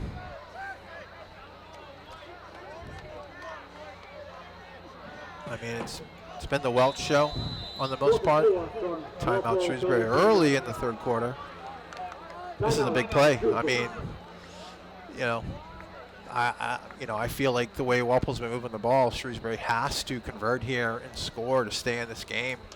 I mean, Walpole kind of did themselves in on the last one. They drove it pretty well, but got stuffed on 4th down.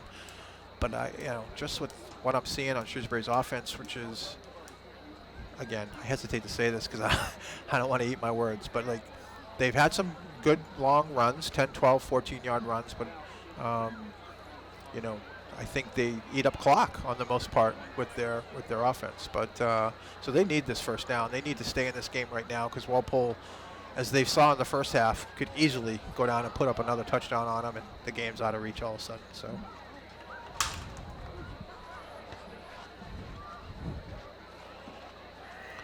So probably important timeout, even though it's early in the third.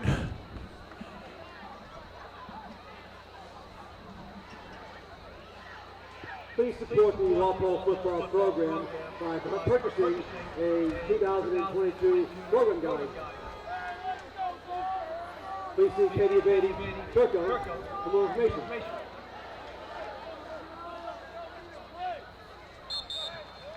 Again, I can't get over the size of that kid, 72, Brad Brentner, 6'7", 305. It's crazy. And the captain, Junior Ackerman, 44, 6'5", 240, the tight end. He's on O'Brien right now. Welch rolling out to the right. There's a little throwback to the left to the captain. Good play call. And Keys ends up making the tackle. Number 2, Owen Keeley for Shrewsbury. A little misdirection there. Welch rolling out to the right. Keeley was in the left flat. Keeley's down. He was actually on the sidelines getting attention by the trainer earlier. Maybe there's a kind of a chronic issue there. But that's first down for Shrewsbury. That's a big play for them. They really needed to keep this drive alive to stay in this ball game. We have an injury timeout.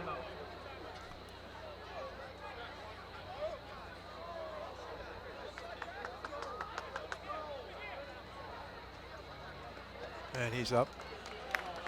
Yeah, he was getting some attention earlier. I only noticed because I know he was a captain, so obviously a key player for Shrewsbury. The trainer was looking at him earlier, and I don't know if this is the same thing. He's fighting through something, but he's had a couple big plays on this drive. He had the screen on one of them, and now he has that little throwback. where he's able to get another first down. So obviously a kid that Shrewsbury wants in the lineup. All right, now Welch is under center. They've done this a few times. 3 backs. First and 10, Shrewsbury. Unique look. On the left tackle there. It's going to be like 3 or 4 yards maybe. That was Moriarty with the first hit. It's the exact same play they ran when they had that formation last time. Just one guy in motion, little off tackle. Welch under center. I mean, I expect to see a lot of him, number 14, right now as they get into the scoring area. From what I've seen, seems like their best runner for sure. But they're coming out in that same formation. Maybe a little rollout off a fake handoff, we'll see. And motion, little off tackle again. Oh. 8:34 for the carry. I think that was number 26. Correction, Josiah Spiegel Ryan Ketty. for the carry. Yeah, it was. Another 3 yards. 3 yards in a cloud of dust. No dust out there though. Artificial turf. Or rubber pellets. 3 yards and some rubber pellets. All right. I'm sure, I mean, Shrewsbury's definitely looking at this as 4-down territory. This is Walsh all the way. And he takes it on his own. And he's able to get the first down, and he's inside the 10-yard line down to the 5. I mean, I think the whole stadium could have called that he was going to get that. It looks like they mark him at the 6. This is a big drive for Shrewsbury. We'll see how they finish it first before I make my next comment, but they had a big stop on the other end on 4th down and 2 or 1. And they were able to use that for some momentum for this drive. They do, I tell you, they put together some long drives. They've run some time off the clock. We're at about 2:30 right now left in the 3rd quarter. We're at the 6-yard line, 1st and 10. Welch, again, the back's in front of him. He's kept it almost every time on this one. He does again. And I tell you, number 33, inside linebacker. I think that was 33. It might have been, yeah, Anthony Shamoon. 1 yard pickup. What's a stop on that one? You know what? I haven't seen Reynard. I think I've been calling Anthony Shamoon Reynard. I'm gonna have to apologize to his dad, Jim. My apologies there. Anthony Shamoon with. I don't know if I've seen Reynard tonight. Maybe he's not dressed. But good tackle by Shamoon there. Number 33, junior. But it's 2nd and goal at the 5. Welch with the keep again. And did he get in, or did they mark him down short? I don't see any arms going up, so it looks like it's going to be 3rd and goal. Well, you can't call it a touchdown now. Well, they did. After about, I don't know, 30 seconds of deliberation. That is kind of weird. Coach Sullivan's looking for an answer, but no, he doesn't seem. I mean, I'm sure he's not happy about the touchdown, but. So that Shrewsbury, I tell you, a big answer there. So very similar to Walpole in the first half. Walpole turned the ball over inside their own territory, but was able to go 4 and out. Their defense was able to do a 4 and out, and they took the ball back and scored. Ended up scoring twice in a row. And Shrewsbury, the same thing. Big stop at an important time when Walpole was driving right out the gate in the second half, and they took the ball. And like I said, they had some good drives in the first half. And here's Welsh under center for the 2-point conversion. They're not going to kick it. Welsh is going to roll out, just throw it to the left. He was going for Ackerman, the captain, but Max Collins was able to get in front of it. Thought he had it, but it went through his hands. But they stopped the 2-point conversion, and they stay at 12 points. It's a 15-point game, which of course means that they will need a 2-point conversion just to tie the ball game. So that was a big one right there.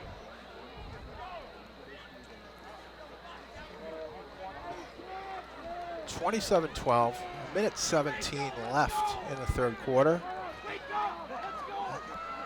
I tell you, it was 27-6 at half, but I mean, I saw the way Shrewsbury had moved the ball pretty efficiently in the first half. Their defense wasn't keeping up. Their defense came through finally on that first drive of the first half here, and their offense is able to support their efforts with the long drive to make it 27-12. We'll see how Walpole responds here.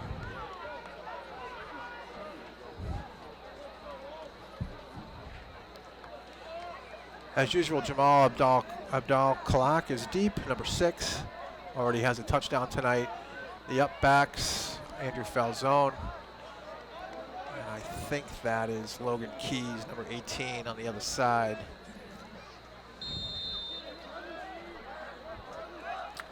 They did a little squib kick last time.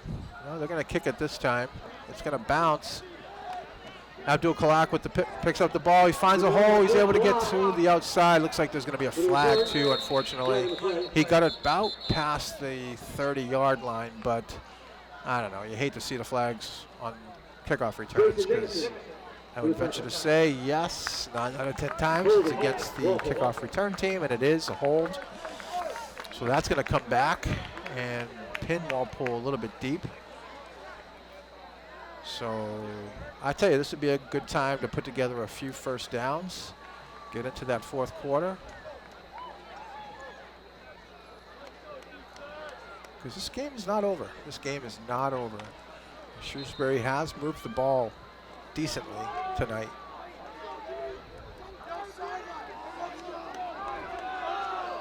Where are they going to mark it? It looks like it's going to be marked at about the 12 or 13 yard line. From their own 12-yard line. So let's see how Walpole responds. I mean, they've had some big plays from their wideouts. Kilroy hands it off to Falzone. Falzone, one cut. He's got a little room again. Cuts it back to the left. Across the 35, up to the 39-yard line. And I tell you, a great job by the O-line again, and really great job by Falzone reading those blocks, cutting back to the left where the opening was, and ends up with about a 26-yard gain to bring it out to the 37-yard line, 25-yard gain. 50 seconds and counting here left in the third quarter. Falzone's been on fire tonight. I want to feed him. And there it is. Falzone again cuts back to the left. Same cutback. Finds some room. Breaks 2 tackles. Takes it out into Shrewsbury territory down to the 42-yard line. Another 20-yard chunk play. Falzone is just having a big game. 146 yards unofficially. 12 carries. Boy, same exact play as last time. Looks like it's going off tackle to the right. Falzone. Obviously, the whole defense is flowing that way. One cut back to the left, all of a sudden there's a big opening. And, of course, he breaks tackles all the time. And just big chunk plays for Andrew Falzone tonight. But, again, he's been the hot back. They're going to let the clock run out here in the third quarter. Walpole again deep, not deep, but they're in Shrewsbury territory at the 42-yard line. They need to answer, though. They need to answer Shrewsbury's offensive drive. I mean, Shrewsbury does have the ability to drive it and score. So they just need to kind of take the heart out of them right now and put some more points on the board.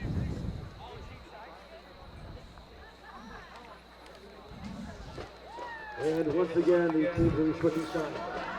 Just a little update on some stats. Right now, unofficially, I have Kilroy 11 for 12. 11 for 12. 206 yards. I mentioned Falzone, 12 carries, 146 yards. Kilroy, 8 carries for 15 yards. Collins, couple catches for 76. O'Brien, 3 catches for 66 with one 50-yard touchdown pass in there. Abdal Kalak, 3 catches for 32 yards. Falzone, the same, 3 catches for 32 yards. But pretty somewhat balanced. Well, I would say 20 runs versus 12 passes, so a little bit of more of a running game tonight.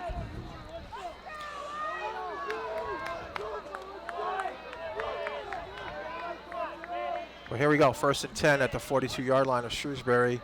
Oh, almost.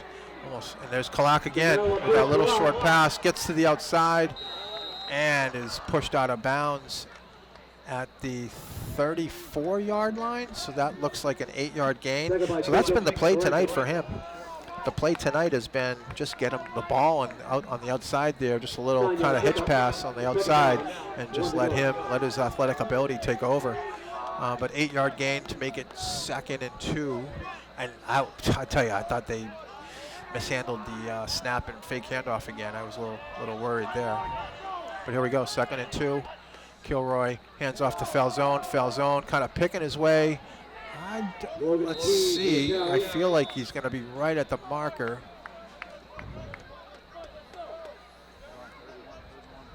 So he's at the 33 or 32. Is that enough? Yep, 1st down. They're going to give it to him. Pick up. 1st down.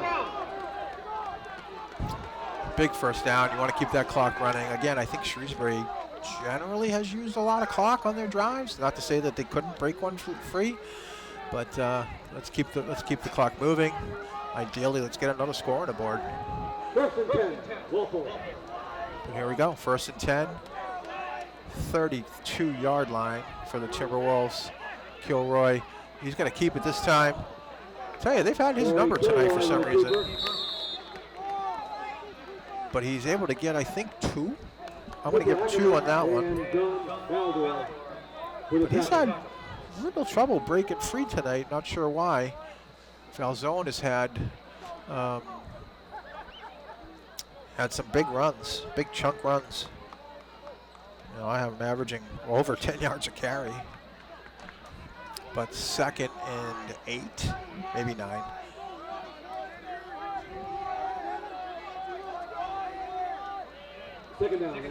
Got O'Brien up top, 1-on-1.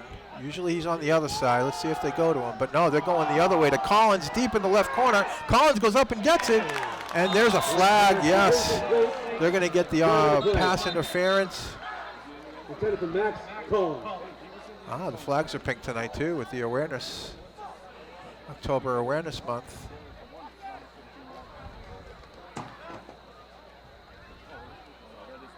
Pass interference, Shrewsbury. Pass interference, defense. And that's going to give Walpole a 1st down. A little bit closer. Again, if you notice, Collins and all these wide receivers, they go up and meet the ball. They cause a lot of pressure on their defenders because they just go and they win those battles, those 1-on-1 battles. So we'll see where this ends up. It's going to end up around the 15-yard line, maybe just over the 15-yard line. Walked it off from the wrong spot. 15-yard penalty, 1st down. Wrong spot. 1st and 10, Timberwolves.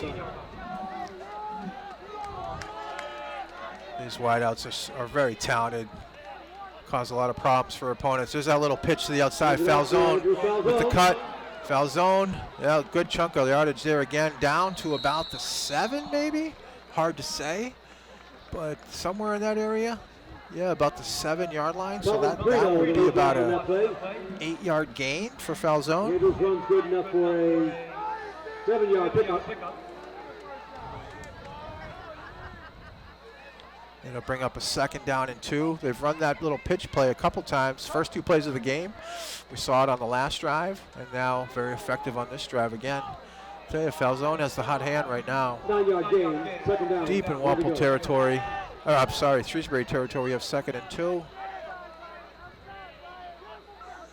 Kilroy to Falzone up the middle. Falzone trying to finish strong. And he's going to get inside the 5 to the 4-yard line. I think that's going to be a 1st down for sure. Yep. John Valdor for the tackle. So about 3 yards on that one. So 1st and 10 at the 4-yard line. Clock's running, even more importantly. 8:43 and counting. 4-yard line. Really nice drive for the Timberwolves.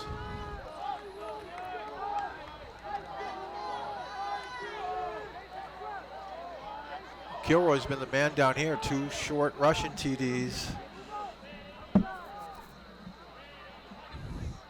Little pitch to foul zone. They've run that a few times. He cuts back. Yeah, they were waiting for that one. They've seen it a couple different times. And no gain on that one. They'll bring up second down. Really great response by Walpole. Both teams have had their response drives throughout this game. Walpole, after that big defensive stand in the first half when they were up 13-6 and turned the ball over deep in their territory. Shrewsbury, I would say, beginning of the second half when Walpole was rolling down the field looking to blow it out, had a stop on 4th down and came back and scored to make it a game. But here comes Walpole again. Just when you think Shrewsbury's back in the game, here comes Walpole with a very good drive.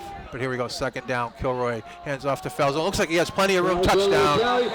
Big score for Walpole. Kilroy 4 yards up the middle. Boy, that offensive line opened up that hole. A truck could drive through it. Lots of credit there to the right side, I believe. Elise Lee at right tackle. Number 62, Dylan McCabe. Center, Cullen Prado. Great job on that right side. He walked into that end zone. He barely got touched. So foul zone with the touchdown. 7 minutes left, a lot of time, but that's a big score, and Shrewsbury's going to have a hard time coming back from that one. So here comes Aiden Feeney with the kick. The kick is up. Do it again. Back on one more. Walpole goes up 34-12. That's got to be heartbreaking for the Colonials.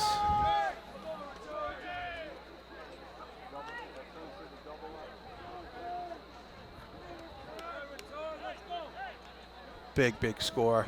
Again, Shrewsbury coming in 3-1 with some really good scores on their resume. I mean, even the loss was a good score, like Andover 20-6. Andover's got a great team this year from what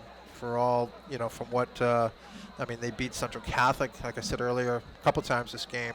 They beat St. John's. Shrewsbury beat St. John's Shrewsbury Catholic school, powerhouse out there, and had 2 other big wins. So I thought this was going to be a knockdown dragout. But Walpole has really bounced back strong after their game last week against Milton. A lot of credit to the boys. The remaining schedule, they got Braintree next week. Braintree, the only common opponent is Framingham, so Braintree beat Framingham pretty big, 50-22. I don't know how those scores came. I don't know if it was 50-0, and then Framingham got their 22 points. Then they have Needham, who lost to Natick 21-6. Of course, we beat Natick 26-0. There's Feeney with the kickoff.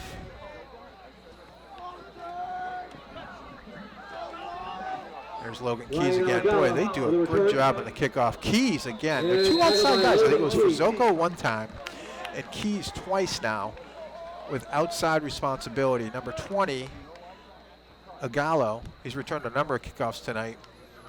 Have run into both those guys. Frizzoco on one side had a really nice tackle on one of the kickoffs, and Keys twice on this side. Really doing a good job holding their position and making those one-on-one tackles. But I was going to continue on. So Needham lost to Natick 21-6. We did beat Natick 26-0. You never know. I mean, who knows? One team probably had a good night. One team had a bad night. And then we have Newton North, who lost to Wellesley like 43-0. And Walpole, of course, defeated Wellesley in the 4th quarter, 23-21. Oh, that's a hold. O'Brien got held on that one by 72. But meanwhile, the pass went out to the flat number 3 for Shrewsbury, John Baldor. And he was met pretty quickly by Moriarty. And I think I saw Nick Moscatel limp off. Boy, that's been the bad luck spot tonight, that defensive right end. Kamari Hughes, I see him over there on crutches. Now Nick Moscatel coming off the field. Looks like Brendan Kearns, Jr., number 52. He's a right guard on offense. Is filling in there at right end. Also, I see number 82, Charlie Lyons, senior, going inside as well. All right, there's a handoff to the outside. This is the captain. Oh, good hit by Falzone. And I tell you, he's the best tackler on their team. I think we're going to get on sportsmanlike here. Possibly on Walpole. Hard to say. Let's see. Andrew Falzone to the tackle. Yeah, unsportsmanlike. It looked like one of the guys was talking smack a little bit. Falzone is such a good tackler. He stops guys in their tracks.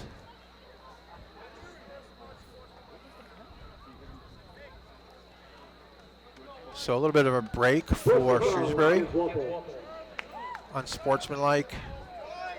I think one of the Walpole guys was a little too rambunctious on his celebration.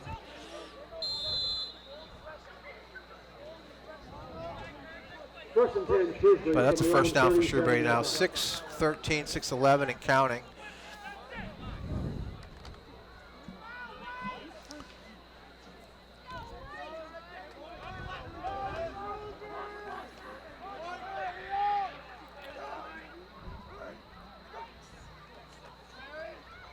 There's a little wide receiver reverse, number 13.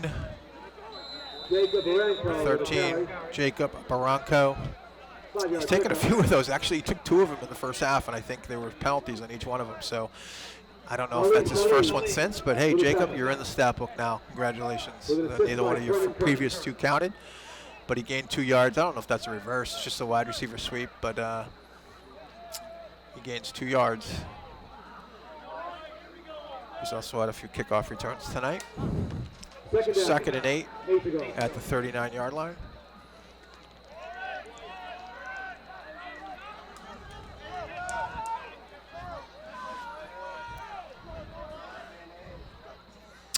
Welch dropping back to pass, little outside. Yeah. That was to Barranco again, but that's incomplete. Be third down. And 8.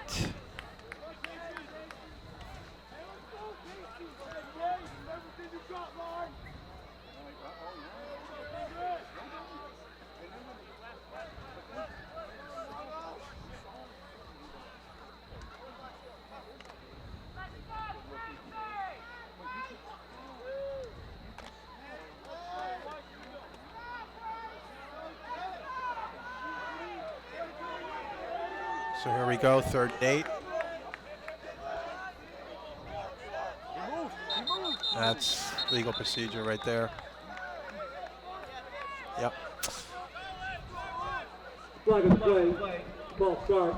False start, sorry. To me, they're all the same. Offsides, legal procedure, false start. It's all one thing.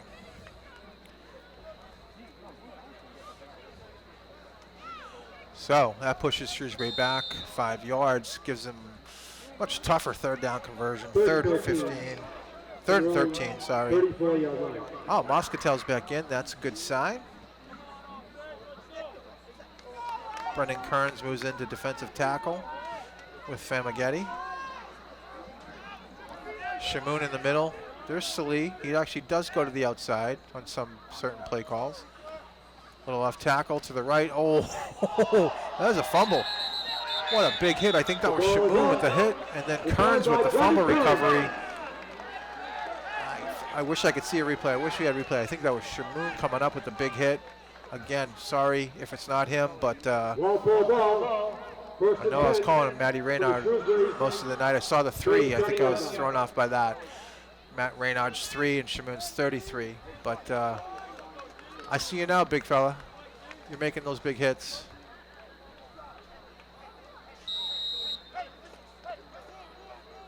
And Walpole turns over the Shrewsbury offense again. 4:55 left in the game, 34-12. Really an impressive showing for the Timberwolves tonight. I don't see any subs. They got their first unit out there still.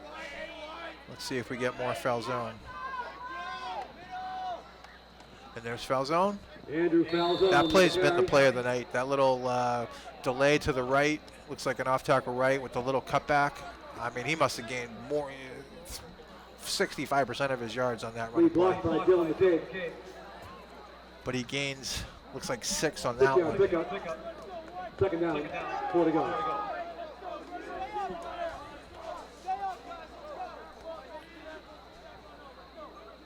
Brings up 2nd and 4.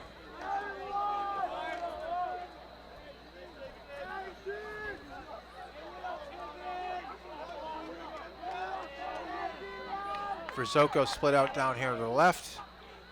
The normal trio up to the right. There's Falzone again.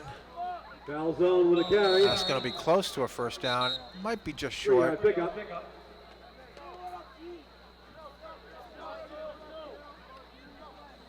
So yeah, I want to say he got 3 on that one. Cooper Ackerman with a tackle. 3rd and 1, maybe 1.5. Nick Moscatel comes in at left tackle.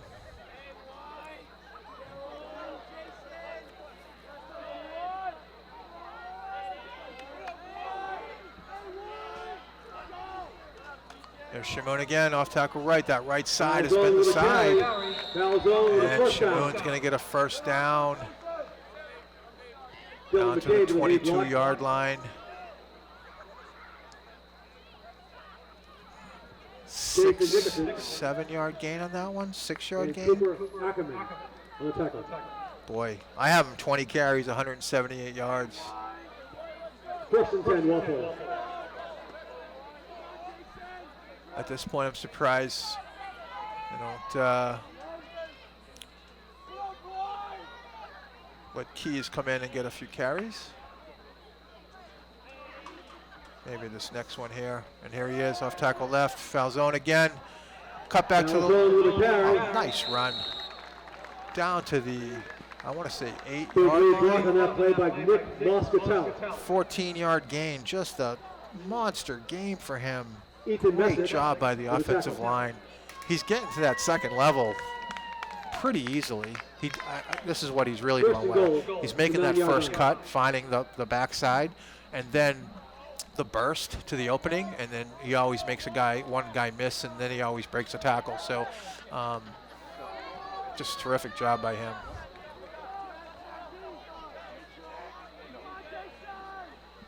So 1st and goal at the 9. And there's Falzone again. Falzone Down with a to carry. the 6, 3 yards.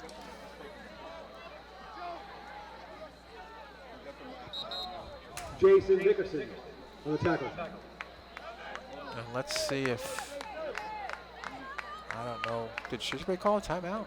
No, they're running it. So 2nd and goal from the 6. 2nd and goal from the 6-yard line.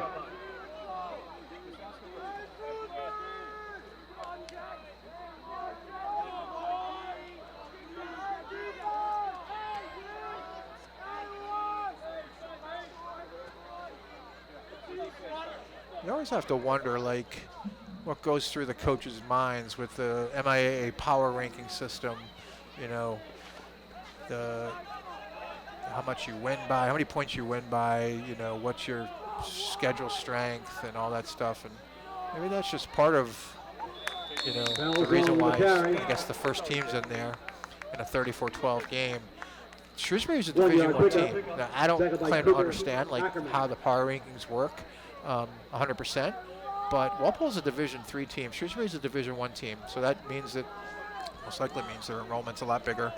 And they're, you know, they stand. I believe they stand to benefit quite a bit, beating a Division I team like this. And quite frankly, with Shrewsbury being 3-1, that's even going to help them even more. So it'll be interesting to see what their rankings go to next week from this victory. There was no gain by Falzone on that last one.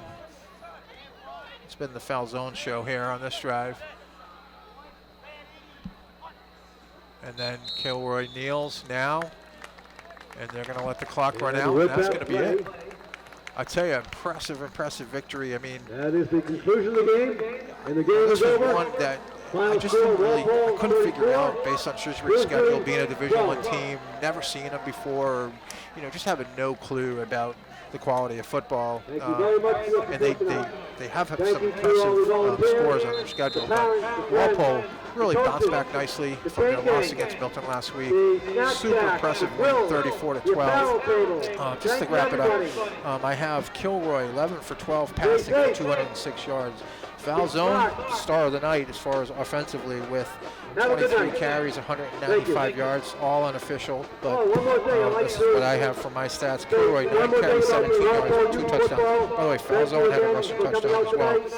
Collins ended up with 2 catches for 76 yards. O'Brien, 3 catches for 66 yards, including a 50-yard touchdown pass. Jamal Kalak. Seems like they ran that same play for him every time, but he's super dangerous when he gets it. That little screen out to the right. 4 catches for 40 yards, including a touchdown.